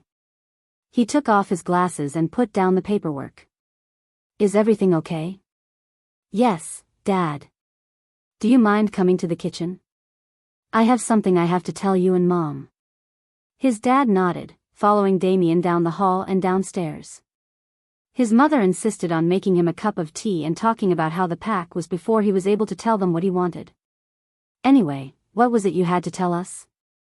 Looking at his mother, he smiled. I found my mate. Both Damian and his father winced from the loud shriek from his mother. My baby found his mate. Oh, what does she look like? What pack is she from? Who is she? His mom stopped as Damian looked away. Son, who is she? Damian looked at his father. She's human. There was a brief pause as his mother looked at his father, but both smiled, shrugging. Well, that's okay. Human mates aren't unheard of. She's still your chosen. Damian was relieved to see both of his parents accepting, although his father might have been a bit more reserved by the idea. Again, his mother's face fell. What aren't you telling us? She's blind. Ooh, his mother said. She tried to smile, but it fell again. A blind Luna, that's. What do you think, Damian? Damian looked at his father. She's my mate, Dad. That's not what I asked. I think she'll make a great Luna. His father simply nodded, and his mother fidgeted with the kitchen rag in her hand. His mother smiled. I'm still excited to meet her. Speaking of which, when are we? Tomorrow. Sweetheart, am I getting old, or did our son really just say tomorrow? His mom waved her arms around frantically, immediately starting the oven. Tomorrow. Son, you're giving me a day? Do you know how much I need to clean? Oh my goddess, I'm going to need Abigail's help. What does she like to eat? Any allergies? I hear humans have those. He interrupted his mom. Relax, Mom. She's incredible. Don't worry. Well, the pack has to hunt before she comes over. She's bringing someone with her, so we have to eat cooked food tomorrow. Both his mom and dad winced but nodded. They were Lycans, they preferred the hunt and liked raw meat, but they were able to eat what humans ate. Sometimes it just made their stomachs hurt, though. Does she know about? No, she doesn't know what we are. When will you tell her? Son, if she's pregnant. I know, he sighed. If she was pregnant and found out, it could cause major health issues for her and the baby. If she was too afraid or panicked, he couldn't think about it. I hope you know we are breaking quarantine. Isabella rolled her eyes at Ethan. We aren't even in quarantine here. Well, we should be. Millions of people don't wash their hands. Do you know how gross that is? Can you please just act normal? Ethan narrowed his eyes as they walked up the stone steps onto the porch. He could see ceramic sculptures of wolves on the banister. I'm getting serious werewolf vibes. They are not werewolves. How do you know, cuz? I know you can't see, but we are in a forest, and they have goddamn pillars with wolves on them. Serious Volturi vibes I'm getting.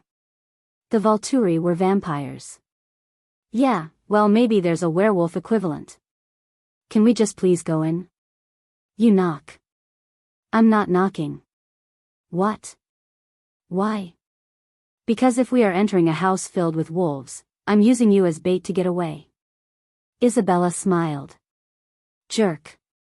She raised her hand and knocked swiftly on the door only to have it pulled open rather quickly. She could hear a hearty sigh before someone's arms were wrapped around her. Mom, please. Damian. That was Damian. He came to her rescue, helping her inside. Hello, Isabella. Hey Damian, she whispered. Ethan, realizing he wasn't going to be introduced, shrugged it off. Hey Ethan, how are you? Oh, I'm fine Damian, thanks for asking. Damian looked over at her friend, holding out his hand. I'm sorry. I get distracted when she's around. Ethan smiled, shaking his hand. Most men do. Anyway, you must be Damian's mom. Yes. Hello, my name is Serafina. She held out her hand for Ethan and then looked at Isabella. I'm sorry if I startled you. I'm very excited to meet you. It's a pleasure to meet you too. I'm sure you have a lovely home. Thank you, darling. Please come sit. We have much to discuss. Damian walked his mother to the table, leaving Ethan and Isabella by the door. As Ethan looked around, he could see at least 20 people going to sit at the table. Oh my God, it's a bloody cult, he whispered to Isabella. Isabella rolled her eyes again. Well, Damian can initiate me any time he wants. See, you're thinking with your private parts instead of your head. Ethan smiled as he led his friend to the large table. Her arm was wrapped around his until he pulled out her chair, and she sat down. Ethan sat beside her. Hello again, Isabella. She cocked her head to where the voice was coming from. She could tell by the scent who it was. Hello Lucas, how are you? You remember me? You can tell who I am? She nodded. You're Damian's business partner. You smell like almonds to me. You can smell who you are talking to? Isabella turned to the voice. Yes. Once I lost my eyesight, my other senses grew stronger. Ah, I see. Well, Damian told me about your career, but he couldn't give the details. Isabella smiled, cutting the meat on her plate. Well, I studied international studies and economics in undergrad with the intention to pursue a law degree. Once I graduated, I went to law school where I focused on corporate law. I wanted to study international law, but considering my circumstances. She sighed, shaking the sentence away. And what exactly does being a lawyer involve? A lot of reading, Isabella joked. I go to court about once a week, but the rest of the days I spend researching past legal decisions and create contracts between agencies. That sounds very fascinating. Isabella nodded at Damian's mom. It is. I love what I do. I sometimes wish I would have gone to college. If you ever have the chance, go. Find something you love, and then do something you love more. The dinner continued, and Damian's family eagerly asked her questions. Towards the end, a teenage boy was particularly curious about her condition. How did you go blind? Damian. Isabella laughed. It's okay. I get asked a lot. She felt Ethan gently grab her hand to make her feel better. She didn't like talking about it, so she often lied about the truth. I was in a car accident. Damian could tell by her heartbeat that she lied, but he demanded his pack to move on. Isabella and Ethan helped clean the table once they were finished. The same boy asked her another question as she washed a dish. Do you have any superpowers? She chuckled. I'm afraid not, but I'm pretty good at chess. You are? Isabella dried her hands with a hand rag as she turned toward the deep voice. She didn't recognize it. When I went blind, it was one of the only games I could play. I'm Long John, Damian's father. I'm sorry I didn't introduce myself. It's all right. It's lovely to meet you. Would you like to play a game with me? No one else enjoys it quite as much as I do. I promise you I enjoy it far more, she said, jokingly. I'd love to play. Long John immediately walked away, but Isabella didn't realize. He must have realized he had left a blind girl alone in the kitchen because he turned around and gently grabbed her hand. It's this way. Check. Long John grimaced at the board. He made his move only for Isabella to declare mate on the next move. Don't feel bad, Ethan commented, noticing how literally the entire house surrounded their game. She's literally a chess master. Long John scoffed with a hint of a smile. You didn't tell me that. You never asked. You played me. Isabella laughed. Want to play again? We are playing until I beat you. 9. Damian was in his office as some members of the pack rushed in. He looked up from his laptop, immediately standing up. What is it? There's something you need to see. Damian followed Lucas through the woods, far into its depths. As they came to the largest red oak, Damian turned pale, noticing exactly why his pack members needed his attention. He sighed, walking past his fighters, kneeling next to the body. He felt anger surge through him. His pack had more than 1,000 lycanthropes in it. He knew each and every member. The body laying on the ground was Gavin Reed, a boy who worked in the library archive. He was kind and wanted to attend college. Damian could smell a scent and he turned to his members. You sent trackers out? Immediately, Alpha.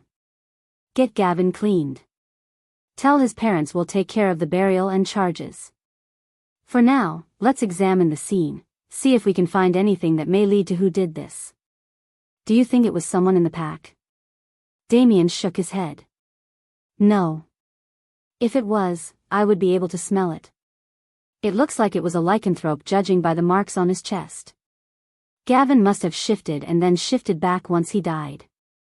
Who would do this? Damian grimaced, standing up.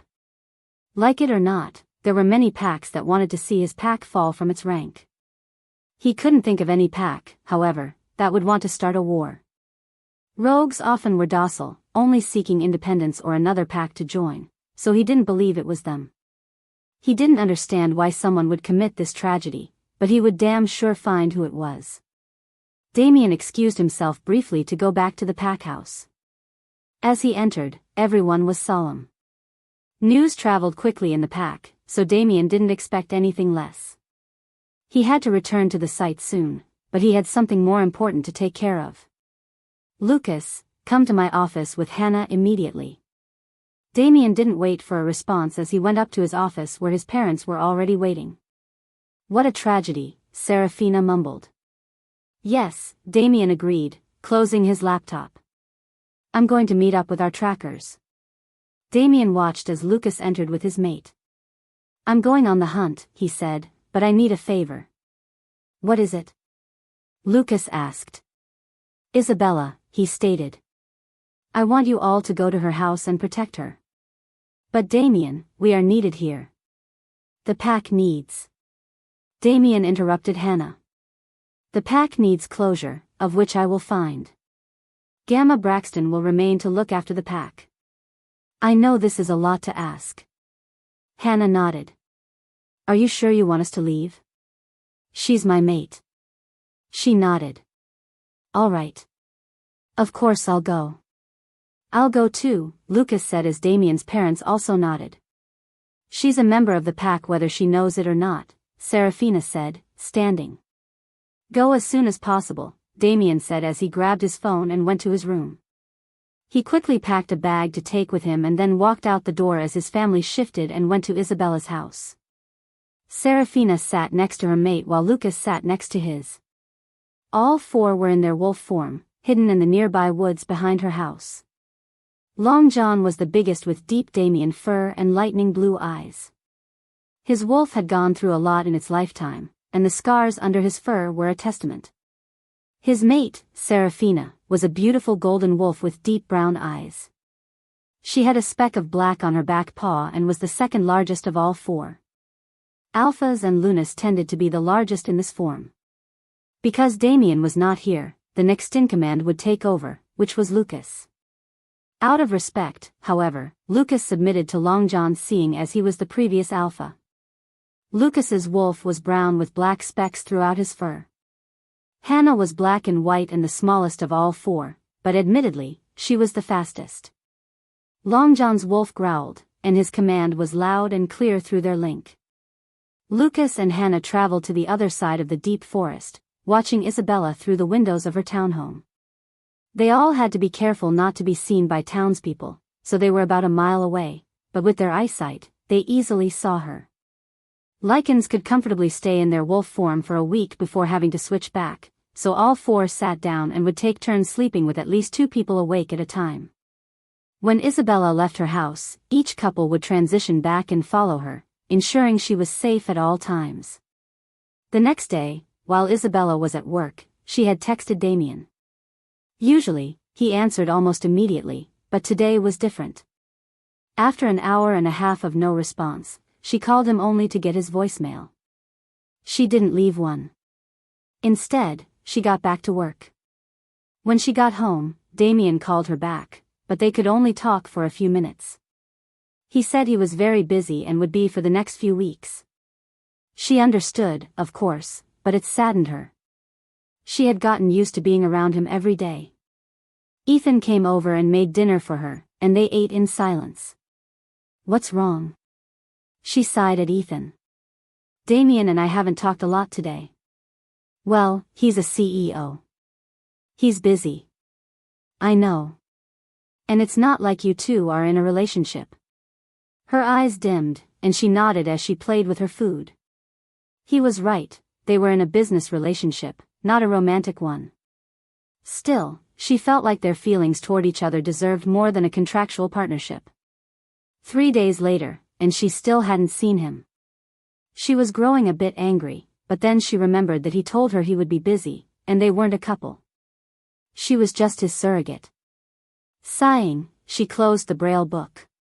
Standing up, she walked into the kitchen to make some tea. As her water boiled, she could faintly hear something outside, but she ignored it. She often heard sounds that were unimportant. Tala began growling by her legs, and she knew immediately that something was wrong. The hair on her arms stood up, and she ordered Alexa to turn off all the lights in her home as she knelt down. Glass broke above her head, and she screamed, her arms instinctively covering her. Tala growled, obviously seeing or hearing something Isabella couldn't. Isabella felt Tala cocoon her in a protective stance. She was protecting her pack. The 4 wolves outside watched as Isabella read her book. Lucas's eyes ran over the landscape of her house, and he growled, smelling someone else's scent. Friendly? Long John asked through the link. Hannah's eyes narrowed. Lucas and she paced closer to Isabella's home. When she saw an unrecognizable man edge closer to her kitchen window, Hannah immediately ran toward him. She took him down swiftly and easily. As she stood with blood coating her fur, she could hear Isabella scream. Her wolf looked up, seeing the other 3 rush into Isabella's home. Serafina's eyes narrowed, dangerously, as a man inched closer to her son's mate. She growled loudly with her mate beside her. The other man turned around to face her. As he was getting ready to shift, Lucas attacked, biting a hazardous wound into his neck. One more wolf attempted to get away, and while all 4 wanted to keep it alive, it went to kill Serafina, causing Long John to retaliate. Hannah walked in, standing next to her alpha and mate. They all looked at Isabella, who was cowering behind Tala, crying into her hands. Luna Serafina shifted back, knowing very well that Aluna handled these situations best. Isabella. Isabella jumped, feeling hands on her shoulders. It's me, Serafina. Damian's mom, remember? It's all right. It's all right. Come here. Serafina gently pulled Isabella into her arms. Isabella clung to her, attempting to regulate her breath. Serafina looked at her mate, and both shared a look of concern. An attack on Isabella was an attack on the pack. Word that Damian had a mate had gotten out, and the consequences were already proving to be deadly. If someone was willing to attack Aluna, when would they stop? Serafina, I'm here with Lucas, Long John, and Hannah. We are going to take you back to our house, all right? What happened? Someone tried to break into your house, but we were here. Why were you here? Serafina looked at Long John for help. When he shook his head, unable to give an excuse, she rolled her eyes. We were coming to talk to you about Damian. He wanted to say sorry for not answering your call, she lied. 10. Isabella was given her own room. She excused herself as soon as they arrived, and she sat on the bed, just thinking. She was scared at first, there was no doubt, but now? Now she felt nothing. After all the years of her father's abuse, had she become cold to these situations? That scared her more than being attacked. Tala whined on her lap, and Isabella smiled softly. She heard someone shout downstairs. She stood up from her bed, hearing loud steps coming up the stairs and her door swing open. Isabella. She sighed in relief. She walked forward, and he lunged. Her arms wrapped around him, and she closed her eyes contentedly. Damian. Are you all right? Yes, I'm fine. It was just. I should call the police. We already did. No, they didn't, but they would take care of it. Do you remember the rules I talked about when we started all of this? She nodded. They start now. But we don't know if I'm pregnant yet. I don't care, Isabella. Your safety is the most important thing to me no matter what. Tomorrow we will go to your house and get everything you need. Wait, I need to go back tonight. I need my cane, and Tala's harness, and clothes for work. My files are also there. Isabella, you were just attacked. Take tomorrow off. She shook her head. I can't. My job won't let me. Besides, working calms me down. Damian shook his head. They would talk more about this later. A doctor is going to be here soon to take a look at you. I'm fine. Enough, Isabella, I insist. Isabella could hear the hint of frustration in his voice. She didn't take offense, she knew something was wrong. She knew he was probably worried. "Are you okay? You seem stressed." He sighed. He wished he could talk to her about everything going on, but he wasn't sure how to even start. He wanted to be candid with her, and he knew that she would eventually accept his life, but he didn't want to cause her more stress. "A lot is going on. Come on, let's get you dinner." After eating, he reluctantly brought her back to her home.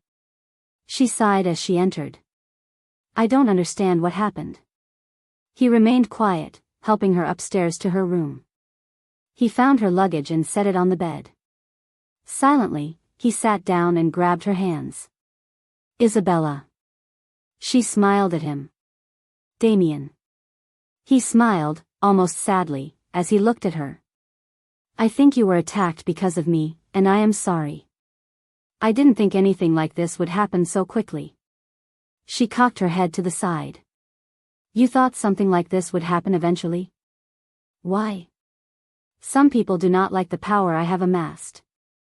I knew eventually word about you would get out, but I didn't think it would be so soon." "It's not your fault, Damian." "It is my fault," he affirmed. "If I had been here with you and never gone." "Damian," she said, placing her hands on his shoulders. "Stop blaming yourself. Nothing happened anyway. I'm fine. They were the people who broke in, not you. Your wealth and power do not justify others' violence." He only nodded, looking up at her. Her eyes never quite focused on him, but he could feel the sincerity even from her blind stare. "What about them?" She cocked her head, confused. "Who?" She could feel his hand lightly graze her stomach, and she looked down. She shook her head. "I don't think it worked. I don't feel any different than before. Isabella, some women are pregnant for weeks before they feel anything at all. And besides, if you are pregnant, the baby is so small we can't even see." She sighed, nodding. "Well, if I am, I think they are fine. You're their father, after all." "What does that mean?" She grinned, pulling away from him. She winked before placing her hands on her hips, changing the topic. "I need to tell Ethan and Sophia what happened. You can tell them tomorrow." "Are you saying you really want to pick out my outfits for the next 9 months?" He immediately stood. "Here, use my phone." She laughed at him. A few hours later, Ethan and Sophia had come over. They both cooed over her and made sure she was okay before helping her pack her essentials. She insisted that she was fine, but her friends and Damian refused to leave her side. After many arguments, Ethan and Sophia allowed her to leave with Damian. He had promised he would take good care of her. When they arrived back at his house, they had help bringing her things inside. She felt awkward. She didn't like being cared for like a child. She wanted to do things to prove her independence, but even she knew that she required a lot more help than other people. It saddened her. "Isabella?" She turned around, hearing Hannah's voice. Apparently, she must have drifted off and not heard her call her name a few times. "Is everything okay?" Isabella nodded. She wasn't one to talk about her feelings often, not after years of being told she didn't matter. "I wanted to say thank you for what you did. If you hadn't been there, I'm not sure what would have happened. You don't have to apologize to me. We're family, friends. With the way you and Damian coo over each other, it looks like one day you might be family." Blushing, Isabella shook her head. "I'm just his surrogate." "Does he know that?" "What do you mean?" "I mean he moved you into our home and calls you every day, not to mention he worries all the time about you. He worries about his baby. Why do you think he doesn't worry about you? Do you think he could never, I don't know, like you?" Isabella didn't know Hannah that much, so she didn't want to get into all her insecurities. Instead, she just shook her head again. No one falls in love with someone they have to take care of. "I don't know, Isabella, maybe you should talk to him." "What do you want?" "I will never get what I want." The next day, Damian gently knocked on her door. She was already awake, attempting to get ready for work. He walked in, seeing her only in a towel. His eyes changed colors, but he didn't have to hide them. He sat on her bed, knowing that she knew he had come in. Damian? Since you insist on going to work, I suggest a compromise. And that is? She asked, hand-drying her hair. Lucas and Hannah go with you. All right, she agreed easily. He raised an eyebrow. It was that easy? Yeah, I mean it makes sense. My home was just raided. I'm surprised you're not hiring anyone, though. I trust Lucas and Hannah. You don't trust a lot of people, do you? He shook his head. No. Yet you have a lot of people living in this house. Why? I have a big family. She hummed, nodding. I wish I had a big family. Only your mom and dad are alive, right? She nodded and turned around so he couldn't see her saddened face. Damian stood up and went to her closet, taking out an outfit he thought would be best. You should wear this today. She smiled. You picked out my outfit? She asked sarcastically. She walked toward him and placed her hand on the fabric. She scoffed, teasingly. These are dress pants. It's cold out, he explained. Yes, but I usually wear dresses. He laid the outfit on the bed and then walked to her, kissing the top of her head. Let me know when you're ready, and I'll take you to work. Sophia handed Isabella her file. She thought it was weird that 2 other people were following Isabella around, but she shrugged it off. After a few hours, Isabella cracked her back with a sigh. Can you get me a coffee? Coffee? Sophia asked skeptically. Isn't there a bun in the oven?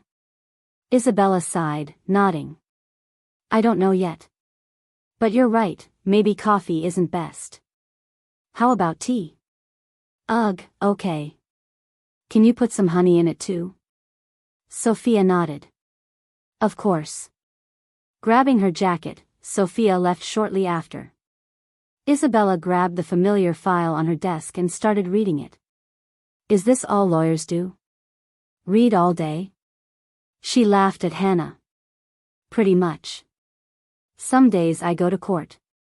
Other days I have meetings. She stopped as she heard her office door open. She stood up, immediately recognizing the stench of smoke as her boss. Hey, Isabella, I need those reports by 5. Yes, sir. And Isabella? Yes, sir.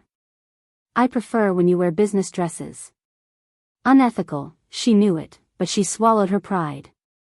Good to know, sir. She heard the door shut again, and she sat back down. Does he always speak to you that way? I'm the only female attorney at this firm. I'm used to all the comments. Gross, Hannah commented. Does Damian know? Isabella shook her head at Lucas. He's too busy, and I can handle it. Before they left work that evening, Hannah made sure to drop by Isabella's boss office. She rolled her eyes as she heard him talking on his phone to his wife apparently. He said he would be home shortly, but he had a few errands to run first. Hannah rolled her eyes as he left his office. She slipped in and looked over his neat desk. She saw a picture of his wife and kids on his desk, but her stomach turned when she saw a sticky note with a number underneath his large calendar. Humming, she took her phone out and called the number only to hear a female voice on the other end. Hello? Hi, is this Fiona? Hannah asked, noticing the engraved watch perfectly displayed on the dark desk. She figured the name on the watch was from his wife. No, I'm afraid you have the wrong number. Oh, all right, then. I'm sorry. Hannah hung up and left the office, waiting until he returned with a cup of coffee. She watched as he hurriedly put away his things and took another call. This time he said that he only had a few minutes to mess around because his wife was expecting him. Even grosser, Hannah thought. She returned to her mate, and they all left Isabella's office to meet Damian on the street. They drove home together. Later that night, Hannah found Isabella's boss's wife's number, and she picked up almost immediately. Hi, you don't know me, but I know your husband. You should know that I believe he is having an affair. Here is the number. Hannah had to admit, she didn't tell her because she felt it was her duty, but instead did it for Isabella. She figured hopefully while her boss was dealing with this, he'd get off her back. Isabella didn't know it, but Hannah would always have her back. 11. Trigger warning. This part talks about miscarriage. About a week later, Isabella walked into work, followed by her protectors as usual. She walked into her office and was met by Sophia. They quickly began working. At some point, Isabella's stomach churned. She closed her eyes, attempting to keep her lunch down. Whoa, are you okay? Isabella nodded at Hannah. Yeah, sorry, I'm fine. Isabella opened her eyes and returned to work. Only a few minutes passed before she felt a sharp ache in her abdomen. She stood up then, feeling liquid soak her underwear. She excused herself and ran to the bathroom. No, no, no, she chanted as she entered the bathroom. Her stomach cramped, and she had to stop and bend over to get through it. As she shut the stall door and pulled down her underwear, her heart broke. She was bleeding. What did that mean? She knew what that meant. Was she losing the baby? It felt like she was. She wasn't even far along, but she teared up.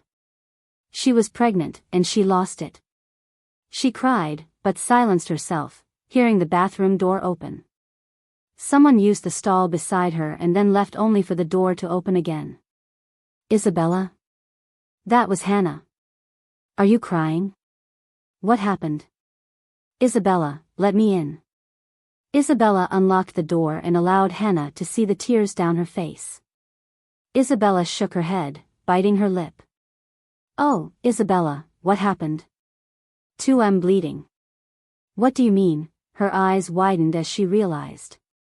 Oh goddess, we have to get you to the doctors. Come, sweetie. Don't know what I did. I promise I didn't do anything I shouldn't have. We don't know what's happening. It could be nothing. Hannah, Isabella said, grabbing her arm. I'm bleeding. She nodded solemnly. I know, she responded. She helped Isabella out of the bathroom and back to her office. Both Lucas and Hannah immediately brought her to the car, where she explained what happened to Lucas. Can you guys do me a favor? Could you not tell Damian? If something did go wrong, I want to tell him. We should tell him we are taking you to the doctor. No, he'll just worry. I promise I will tell him. Please, guys. All right, they agreed. When they arrived at the doctor's office, Dr. Harper was already waiting by the door when they got to her office. She quickly ushered Isabella into an exam room where she asked Isabella to lay down on the bed. Meredith lifted Isabella's blouse and started an ultrasound. Isabella looked the opposite way of the screen. She knew she miscarried, it was just her luck. She couldn't even do a biological function. After a minute, Meredith cleared her throat. Isabella? Just say it, she said, tearing up again. Isabella, she said again. Isabella squeezed her eyes together, and reluctantly turned to the doctor. There's no heartbeat, nor can you see its figure. It's uncertain. Isabella simply nodded. She was afraid if she said anything, she'd cry. We have to do a blood test to confirm. Meredith stood up and removed her gloves. She allowed Lucas and Hannah to come back in and sit with her as she took blood. The test will take about an hour. Would you like to stay here and wait or receive a call? If I can stay here, I'd like to. Meredith nodded with a reassuring smile. Isabella looked at Lucas and Hannah. You guys don't have to stay. I'll be fine. Lucas stood up and grabbed Isabella's hand while Hannah grabbed her other one. We're staying, Lucas ordered. Yeah, we'd never leave you. Isabella looked at them through her tears. Thanks, you guys. Do you need anything? Any water? Isabella nodded at Hannah.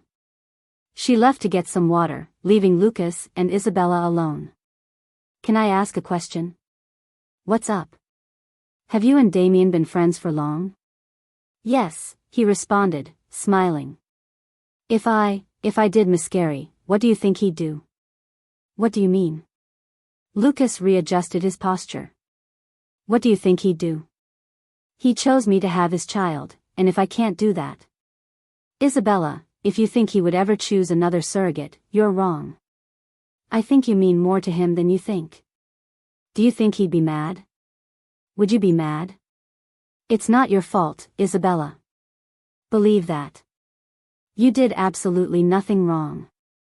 Damian would be sad more than anything, but he'd be eager to try again. After about 45 minutes, Meredith came in and sat down in front of Isabella. She had a file in her hand that was closed. She smiled softly. You didn't miscarry, Isabella. Many women spot during the first trimester. What are you saying? Meredith's smile widened. Congratulations, you're pregnant. 12. As Dr. Harper left the room, Isabella sat there, shocked. She didn't know why it hit her so hard. She knew she would get pregnant, but she thought she already lost the baby. What differed now was the fact that when she felt the baby was gone, she realized just how much she wanted her own. She was pregnant. It worked. Hannah and Lucas smiled at her, but stayed quiet, giving her time. Do you think she passed out? Hannah asked. Lucas chuckled as Isabella smiled. I thought. You know what you have to do now, huh? Lucas asked, handing Isabella her jacket. What? She asked. Tell Damian. In the car, Isabella, as usual, sat in the back. She leaned her head against the window, enjoying how the glass cooled her skin. Her heartbeat perked up as she got an idea. Hey, is there a drugstore nearby? Yeah, CVS is close. Why? Could we stop? I want to get something. Lucas hummed, and shortly after, the car slowed down and stopped. She assumed they had arrived, but it was confirmed once her door swung open. Hannah gently helped her out of the car, and Isabella rushed through the doors of the pharmacy. Which CVS is this? Hannah raised an eyebrow. The one on Broad Street. Why? She knew this drugstore. She didn't need help to find where she was going. She unfolded her walking stick and made her way to her desired aisle. When her hand felt the soft texture, she smiled to herself. Stuffed animals. Perfect. She turned to her friends. Is there a wolf stuffed animal? Lucas and Hannah shared an amused look. Yeah, why? Damian's file said that his favorite animal was a wolf. Can you give it to me? Hannah grabbed the Damian plush animal and handed it to Isabella. Isabella had on her thinking face as she turned around.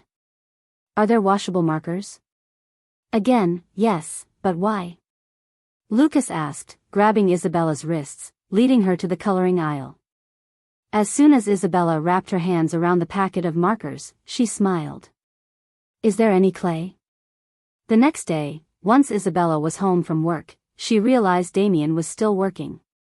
She decided it was a great time to start working on her project. She closed her bedroom door, only to groan in frustration. She was blind, she forgot. She opened her door and called Hannah's name. It was strange to her, but Hannah had the best hearing. As Isabella expected, Hannah rushed down the hall. What's wrong? I need help. Isabella pulled Hannah into her room, shutting the door. I want to make a little sign that says something cute, to tell Damian, but obviously, I can't. Why? Hannah rolled her eyes and face-bombed. Right, you're blind, I forgot. Yeah, I can help you out. As Isabella sat on her bed, Hannah continuously asked questions to make sure the project was perfect. What color do you want the words in? A forest green, Isabella said. We are working with a drugstore coloring box, Isabella. Be less specific. After a few minutes, Hannah asked another question. What color do you want the string? Blue, she said. All right, this is done, and if I can say so myself, looks pretty cute. Good, she said with a bright smile. There's more to do. That evening, Hannah not only made a cute sign for a fake wolf but also made a little baby chess figurine. Isabella was more than happy with the outcome. Hannah stood up, admiring her handiwork with a prideful grin.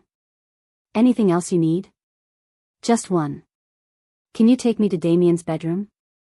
Hannah opened the large oak door, and Isabella was surrounded by his delicious scent. She wished she could see how he chose to decorate. She walked in and tripped on something, but Hannah caught her effortlessly. Isabella laid the wolf on the bed before walking out. Do you think he's going to like it? He'll love it. What do you want to do with the other stuff? Just hide it somewhere. That's for another day. All right, well, come on, it's time for dinner. As Isabella sat at the table, she couldn't help but laugh at something Lucas said. When the laughter quieted at the table, she realized Damian still wasn't home. Does anyone know when Damian will be home? He said he was working late today. Oh, Isabella said. She had to admit, she was a little disappointed. She was excited to see him. She felt like she hadn't seen him in so long. She missed him. Once dinner was finished, she had gone back to her bedroom and took a shower. She got changed and braided her hair. She waited for a few hours, but when it was 11, she gave up and went to bed. The alpha growled, frustrated. They never found the person responsible for Gavin's death, and Damian was growing impatient. As the rain thickened in the forest, his dark hair stuck to his forehead. He could feel steady droplets fall down his spine. Other guards surrounded him, chasing down as many scents and leads as they could. With the fresh rain coming down, any scent would be lost. First they kill our pack member, and then they attack our Luna, he growled. Alpha, do you think the two are connected? It's no coincidence. There's no way both just happened to occur days apart, another wolf, Michael, agreed. All the guards growled as their alpha finally confirmed what was on all their minds. What do we do? The wolves who attacked Isabella are dead. We have no leads. Damian sighed as he felt the rain become even fiercer. Let's get back to the house and regroup. We will start again tomorrow. As Damian turned to lead the pack back to safe territory, a scent filled his nose. All wolves immediately got into their tactical positions, looking for any possibility of threat. Damian was in the back, as alphas were, looking everywhere, protecting his wolves. The wolf with the best nose raised his head to the sky. It's a lichen, he confirmed. It's multiple, another growled as several wolves appeared through the thick canopy. They landed in front of Damian's guards with a thud, still in their human forms. Damian stepped forward, immediately recognizing the tattoo on their faces. He knew the pack they were from. We heard there was a tragedy in your pack. Damian nodded. He didn't let his cold demeanor change as he stared the wolf down.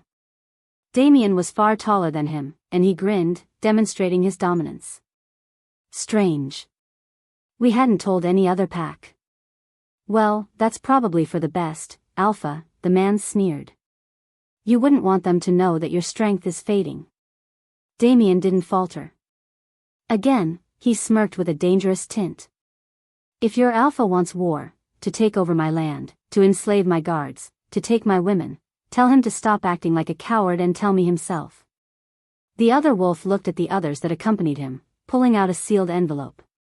He handed it to Damian. Damian didn't open it. He didn't even regard it as important.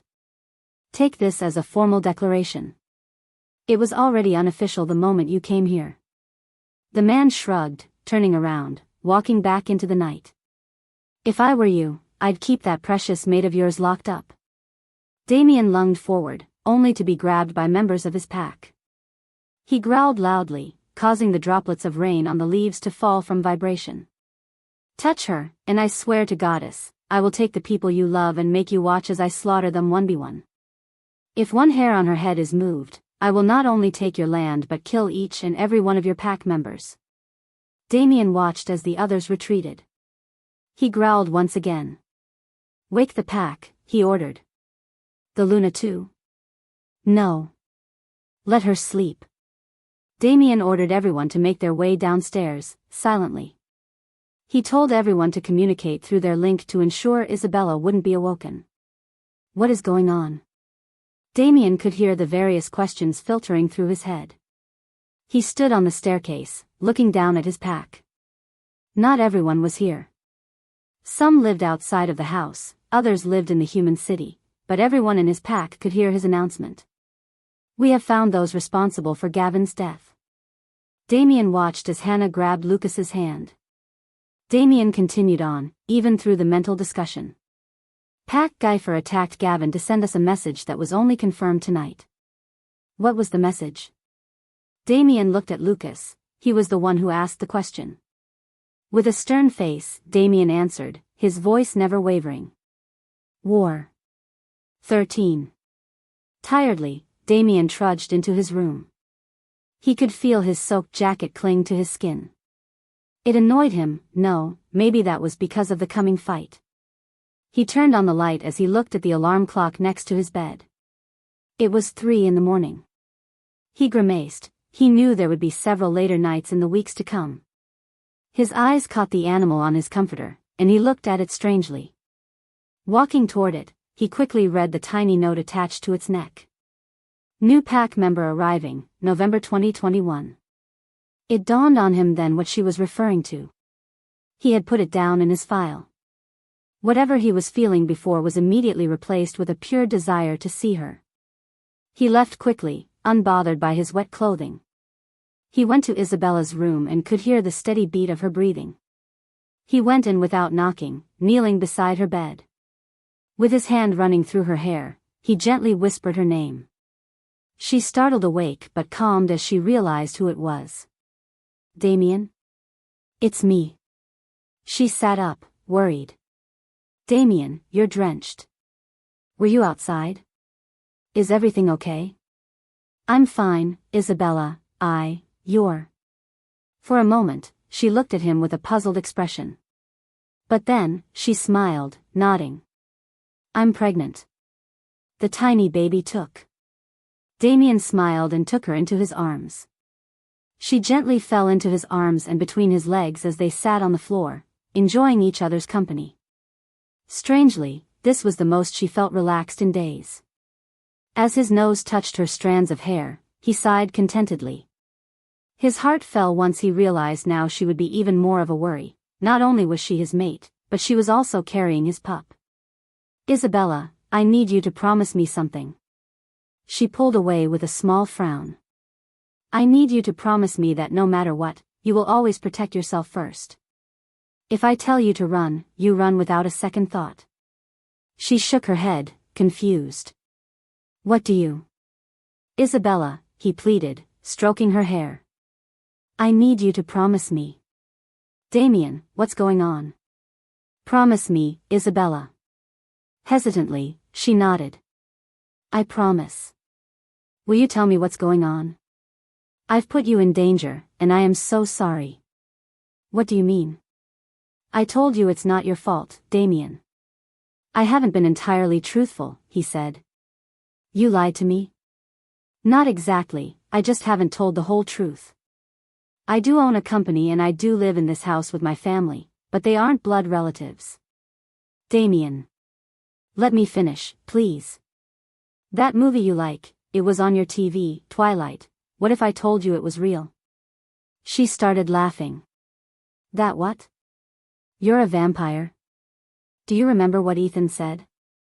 That there were stone sculptures of wolves outside? Why are you saying this? Are you joking with me? No, Isabella.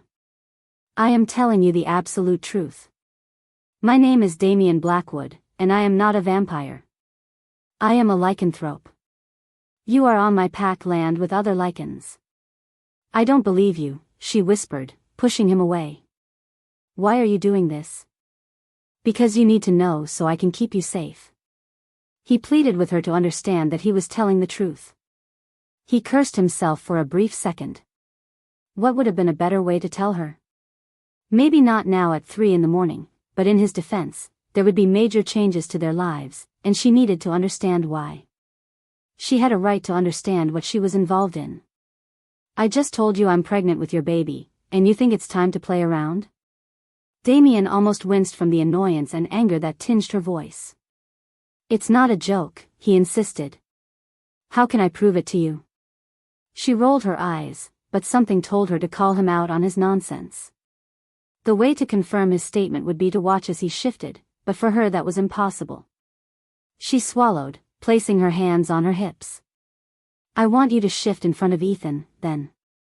He scoffed. You trust him more than me? Well, yes. I've known him longer. Right, he sneered.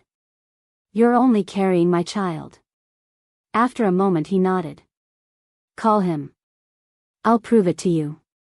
Listen, Isabella, I'm starting to rethink this whole caregiver job thing.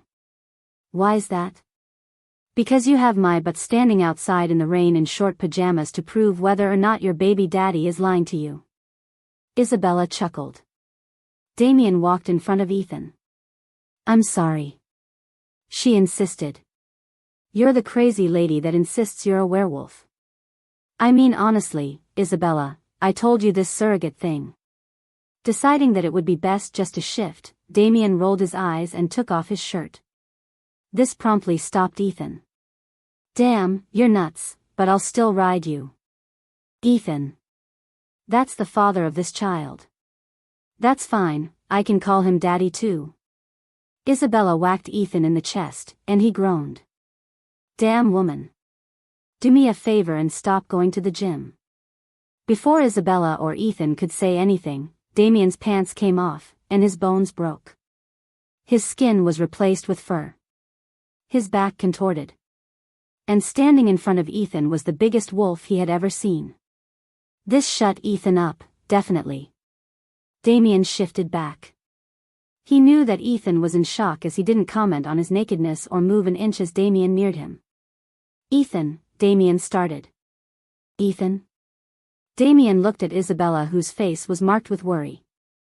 Damian carried Ethan into the house and sat him on the couch with a blanket.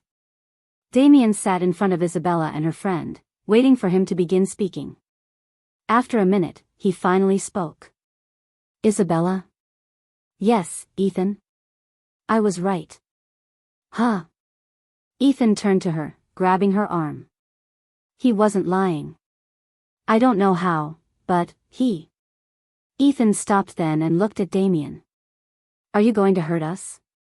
No, Damian said strongly. I would never.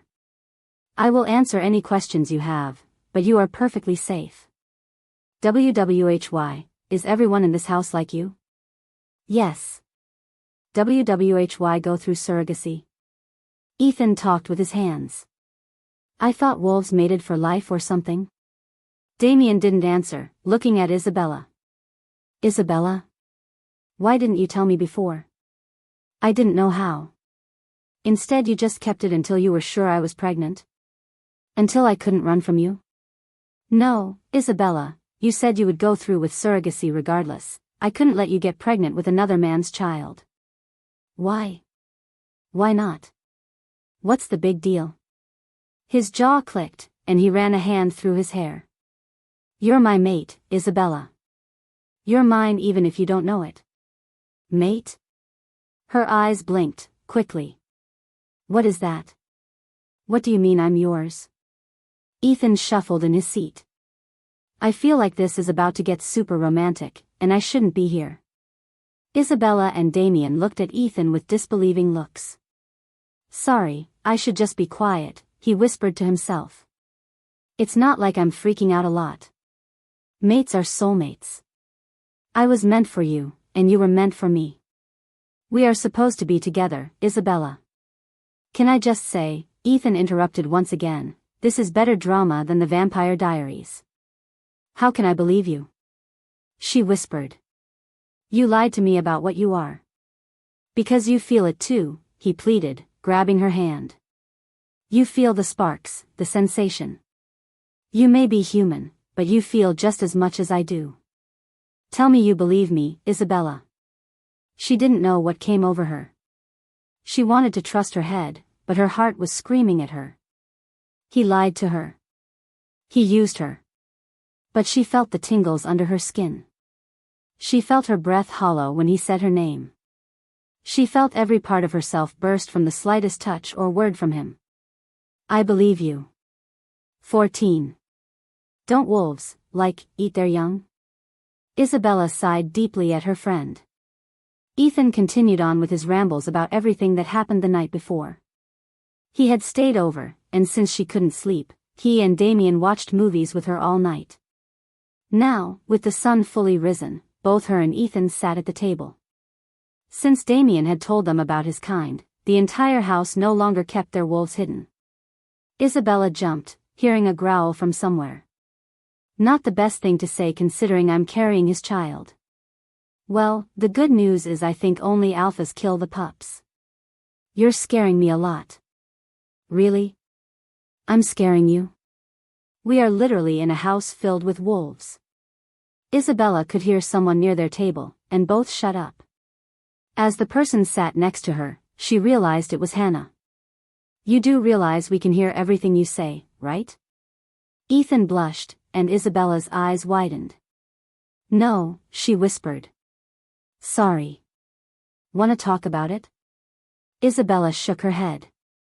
It's just, a lot. I just need time. Hannah nodded, then turned her attention to Ethan. In a few minutes my mate is going to ask you to come with him. He is going to take you to see the alpha. Why? I didn't do anything. You're human. They have to ensure you will not tell anyone else. They will not hurt you. I just wanted to warn you. Who's the alpha? Hannah looked at Isabella. Your mate. Before Isabella could respond, Lucas walked toward the table and laid a firm hand on Ethan's back. Come with me for a sec. Ethan stood and followed Lucas up the stairs. Hannah was left with Isabella. Isabella turned toward her friend, playing with her hands. Tala whined, and she pet the top of her head with a small smile. You're taking the news of all this well. I'm freaking out, Isabella admitted. I have so many questions. Can I answer any? You said my mate, Damian, told me I was his, but I am still confused about what it means. And how does all this work? And also, Isabella lowered her voice toward the end. Do alphas eat their kids? What about the moon? Are you guys tied to it? Hannah laughed hysterically. Yes, Damian is alpha, and yes, he is your mate, but no, he does not eat babies. None of us do. We can control our shifts, regardless, but during full moons we experience a deeper urge to do so. There are some things you should know, but Damian should talk to you about the mate bond. Is Lucas your mate? Hannah smiled brightly, and her cheeks turned red. Yes, he is. He's the beta. The beta is second in command? Exactly. Are there a lot of people like you? Do you have a president or a king? There are many packs around the world. These packs are separate from one another, and each are run by an alpha. Damian is our alpha. And Long John was the previous alpha.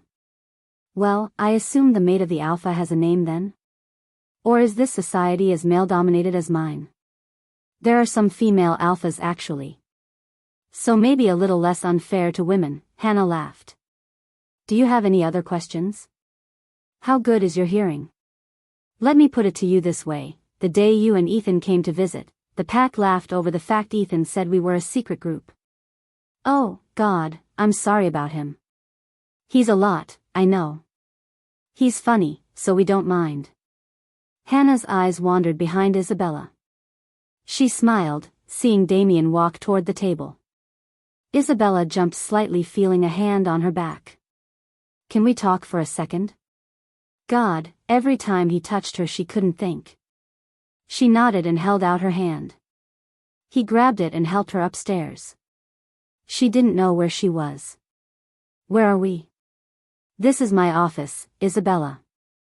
I've never been in here before. What does it look like? He shrugged. He never had to explain it before. He led her to a chair, and she sat down with him beside her. He looked around, trying to find the words to describe it. It was my dad's office, so it's not exactly my style. What's your style? You have to ask Ethan. I don't know how to explain it. He chuckled. Isabella, now that you know about who I am, I need to explain other things as well. Like the mate stuff? He smiled at how she grinned to herself. Yes. But I need you to be fully aware of what you are getting yourself into. As of now, you only signed on to being my surrogate, nothing more. The people who broke into your home attacked you because of me. They were from another pack that have declared war against mine. War? Yes, he said. He grabbed her hand and took it to his lips. Because of this, you will always be in danger. Because you are my mate, you will always be threatened, but I promise you, I will do everything in my power to protect you. You are my world now. I know you don't understand it, but the relationship between you and I is more than love. But you have a choice, you will always have a choice. If you want to forget about me, you can. I won't follow you. I won't pressure you. You can choose to live here until you have the baby. She stayed quiet, listening to him. Once he finished his sentence, she spoke up. And once I had the baby, what would happen? Well, his jaw tightened, and he let go of her hand. He wanted her. He wanted his mate. You would return to your home and continue your life, but I would always have guards near you, just to make sure you are safe. She pushed a strand of hair behind her ear. What do you want? I want to watch you grow with our child and be by your side as you deliver. I want to do whatever human things you want to do. I want to guide you for the rest of our lives. And, goddess, I want you to make me watch all the rom-coms you want and tell me about the stupid decision the jury made. I want you to come home to me every night. I want to make you happy, Isabella. I want to grow old with you. Isabella started to tear up. She shook her head. All she could hear was her father's voice. Too can't, too just, you deserve someone better. Someone who can see. Someone who can be as strong as you. You shouldn't have to take care of me, Damian. Is that what you think you are? A burden? A patient? If you ask me, you see more than any other person I know. How can I get anything better when I already have the best? I want you, Isabella. I only want you. But what if you decide one day you don't? What if you wake up one day and no longer want to guide me around? That would never happen. It could, and it would. How can I prove it to you? Tell me. 2, she shook her head. Humans marry, right? That's how you tell married people from the single, we could get married. Isabella laughed at the strangeness. A proposal is supposed to be much more romantic than this. I'm sorry, he sighed, I should have studied up on my human knowledge. You and Hannah said we are mates. You told me that mates are soulmates. He nodded with a hum. Everything else you told me was true, she continued, so I expect that is true too. And I'm sorry you got stuck with a blind mate. I'm not. He grabbed her hand as she shook her head in disbelief. Isabella, I am not. I am so proud of the strong, intelligent, fierce woman I have. No one else could live through what you have and accomplish as much. There is one reason that your blindness saddens me. What is it?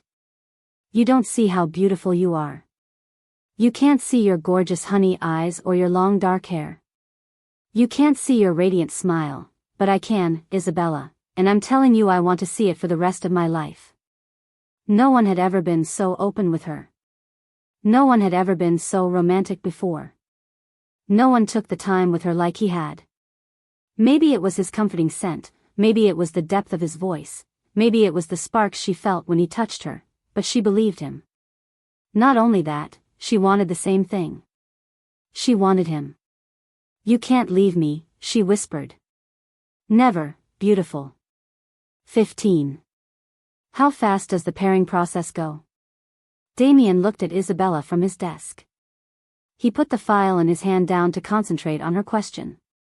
Usually fast. How fast? Well, most couples would have been mated by now. Are we not mated yet? Lucas, who had been working from the couch, stood up, pretending he didn't hear her question as he made his way out of his alpha's office. Damian cleared his throat. No, we aren't. A couple becomes mated once they have sex and the female has the male's mark. Mark? Damian stood up and walked to where she was sitting. He sat beside her and grabbed her waist. After a moment, she realized what he wanted, and she stood to sit on his lap. She couldn't help but blush from their closeness. If she thought about it more, she'd never experienced such a strong desire for someone in her life. Damian grabbed her hand and brought it to his lips. He let her fingers gently rub against his longer canine teeth. She gasped softly, feeling the firmness and sharpness of them. Did you just change? Just my teeth. SSO, a mark is your bite. Where? Anywhere you want. You can choose. Some females choose their neck, others choose their wrists, some choose other parts. But why? What does a mark do? The mark is largely due to a strong, animal-like need the males feel. It makes the bond strong. Once marked, the scents of the couple are mixed together, that way other males know when a female is taken. Likewise for females. Does it hurt? No. I've been told it's very pleasurable. Isabella, you have to understand that the mating process is personal and intimate. His hand gently ran down her back and she shivered. Our process will be different than anyone else. When will we complete the process? Whenever you want. You decide, beautiful. Isabella stayed silent for a moment and she smiled as he played with her hair. He didn't speak, letting her take in everything he just told her. Do you want to? Finish the process, I mean. He stopped and gently turned her head to him. Yes. I want to do things that can't be spoken to you. She shivered again and felt her panties become moist. She looked down, smiling. She jumped from the door swinging open and quickly got off his lap. I'm sorry, Damian, I didn't realize you were busy. That was Serafina. Isabella smiled. No, he's free. I'll go. Actually, Isabella, if you would like to stay, you may. You're part of the pack now, and as Luna you should be informed as well. Damian stayed where he was, but pulled her back into his lap. She was ashamed to do something so intimate in front of so many people, but she did enjoy it. So she sat there, but didn't speak, and listened to the meeting. She didn't understand some of it because some of the information was in a file that she couldn't read. No one took the time to read it to her. It didn't make her feel bad or make her angry. It just made her sad that she couldn't be an active part. You're not going. Isabella turned to Damian's voice. She scoffed, buttoning the cuffs of her blouse. I have a job, Damian. I have cases I have to handle. Let someone else take them. They can't. I have been working on these papers for weeks.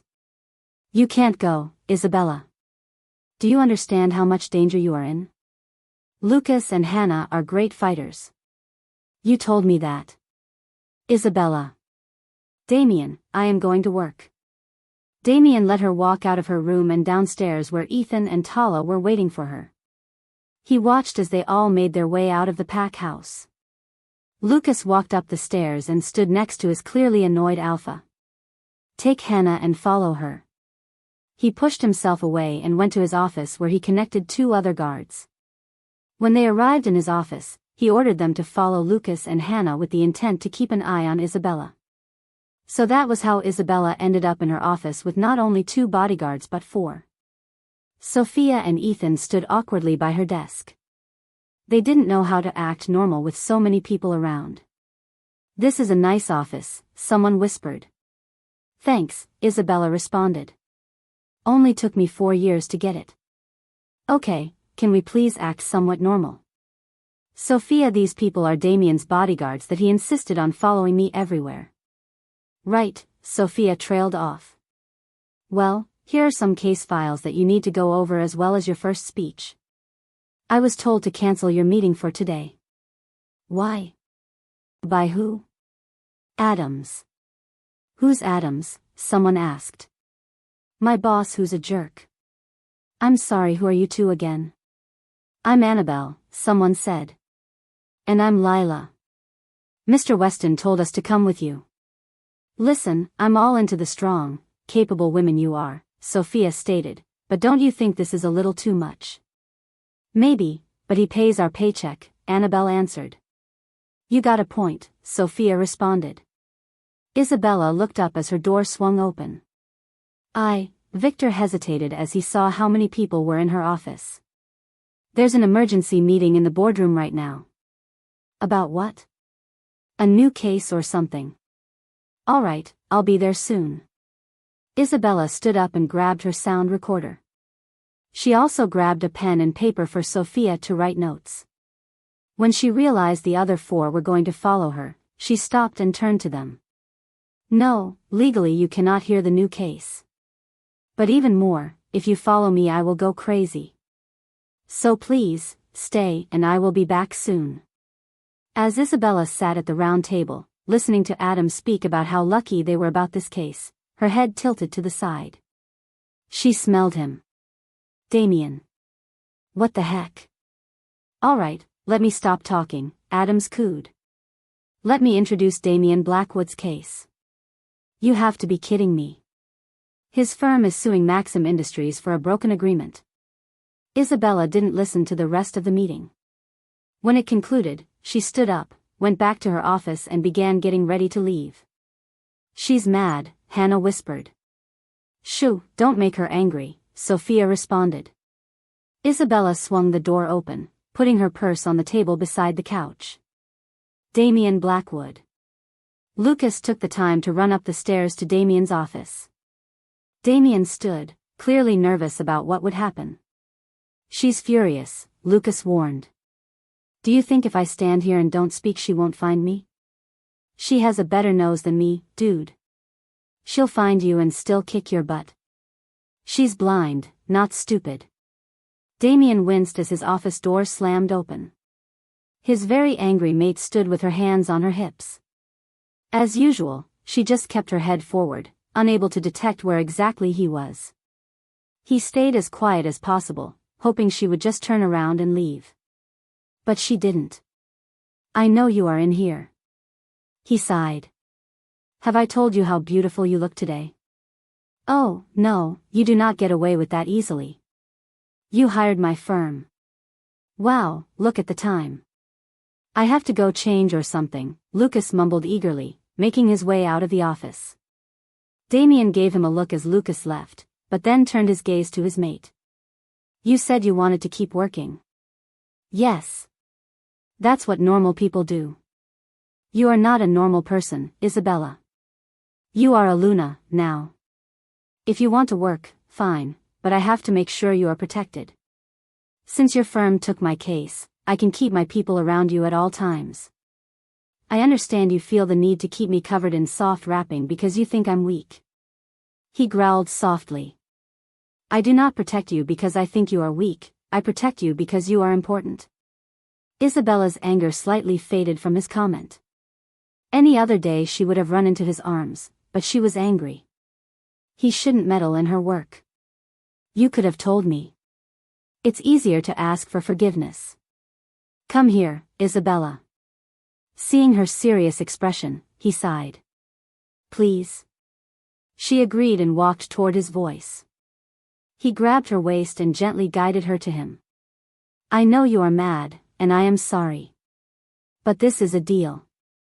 You can still take more cases. You don't understand. I understand why you did what you did, but people already think I got to the top by doing bad things. And now my boyfriend puts us on a case. I don't judge women for how they act, but the men I work with do, and it doesn't feel good.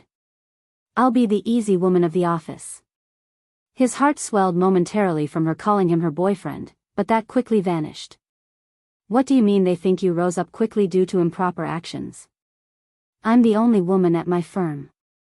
I deal with a lot of bad stuff, and I don't want more. I didn't realize. He kissed the top of her head. He attempted to hide the anger that rushed through his body. Don't tell them how you know me, then. They don't know you're a surrogate. When you start showing, just say it's your boyfriend's. Isabella nodded and laid her head on his chest. She sighed, hearing his heartbeat. Have you thought about changing places of work? It doesn't matter. I'm sure it will happen wherever I go.